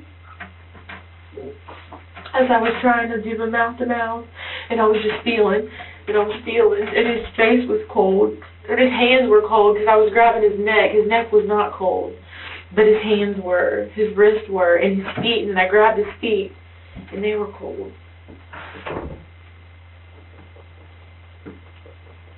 And I was just scared. I mean, I don't know really the proper way to give CPR, but he had so many stabs that I was like scared. Yeah, you probably want to push. No, I was scared. I was so scared. I mean, I guess that's when I called 911. I can't even remember. I don't even remember because Zach, like I had talked to Zach like twice on my way home. I talked to Aden on my way home. And I asked Aden if I needed to call 911, and Zach and I were like not even like I was like, do we need to call the police? I mean, I think I asked Zach that at one point, and this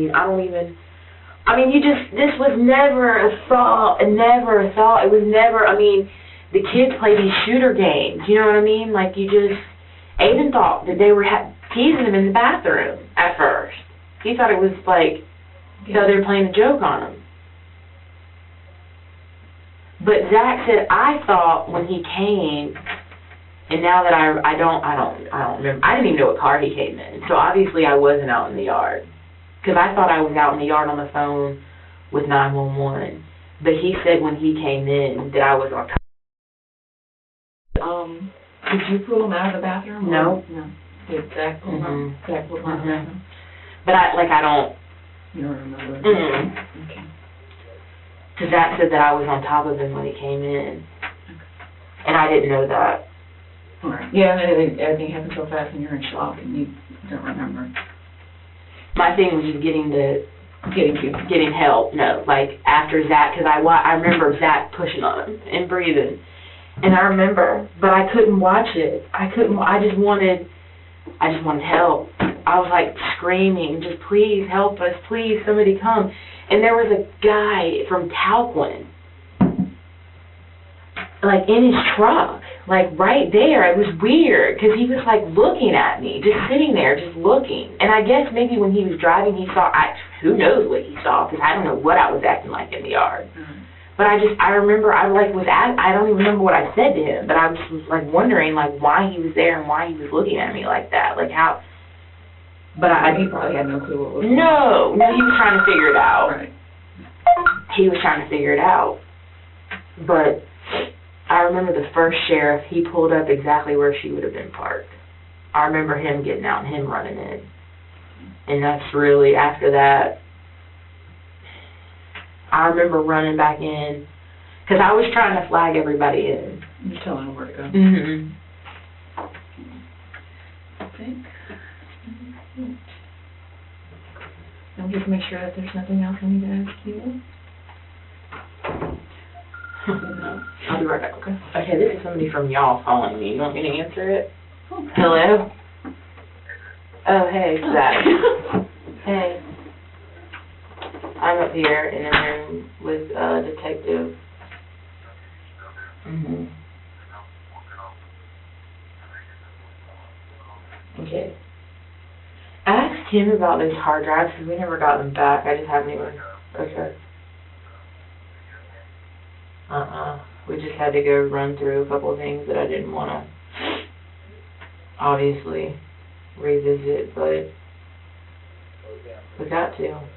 It's just crazy how, like, hello? Oh, my phone's dying. Can you hear me?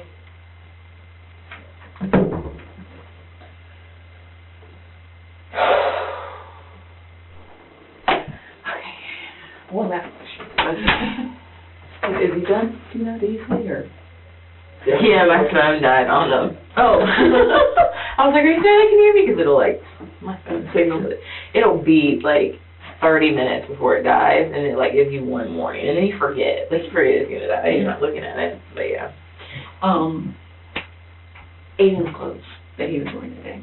Do you remember? Has it been washed? Yeah, I don't know, I'm sure, though. And I had clothes on, too. Yeah, I wore them for, like, 2 days. But I remember we looked at your, I know we looked at your clothes and there wasn't any blood on yours.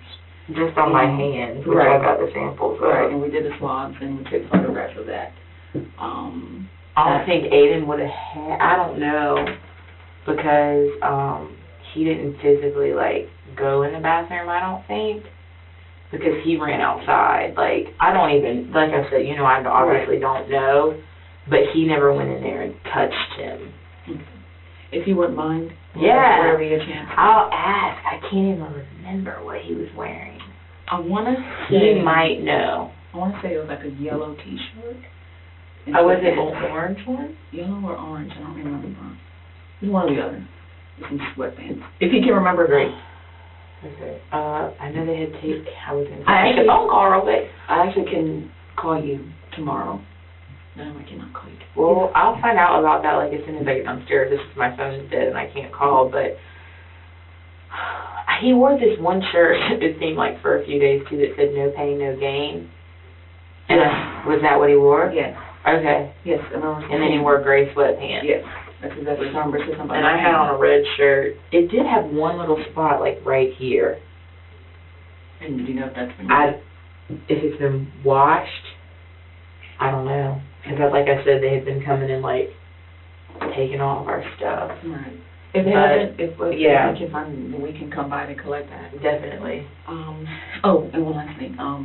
Remember how I got the buccal swabs from you? Uh-huh. I want to do that for Aden. Oh, good. Yeah. Just to eliminate his DNA Uh-huh. from anything. Oh, yeah. Yeah.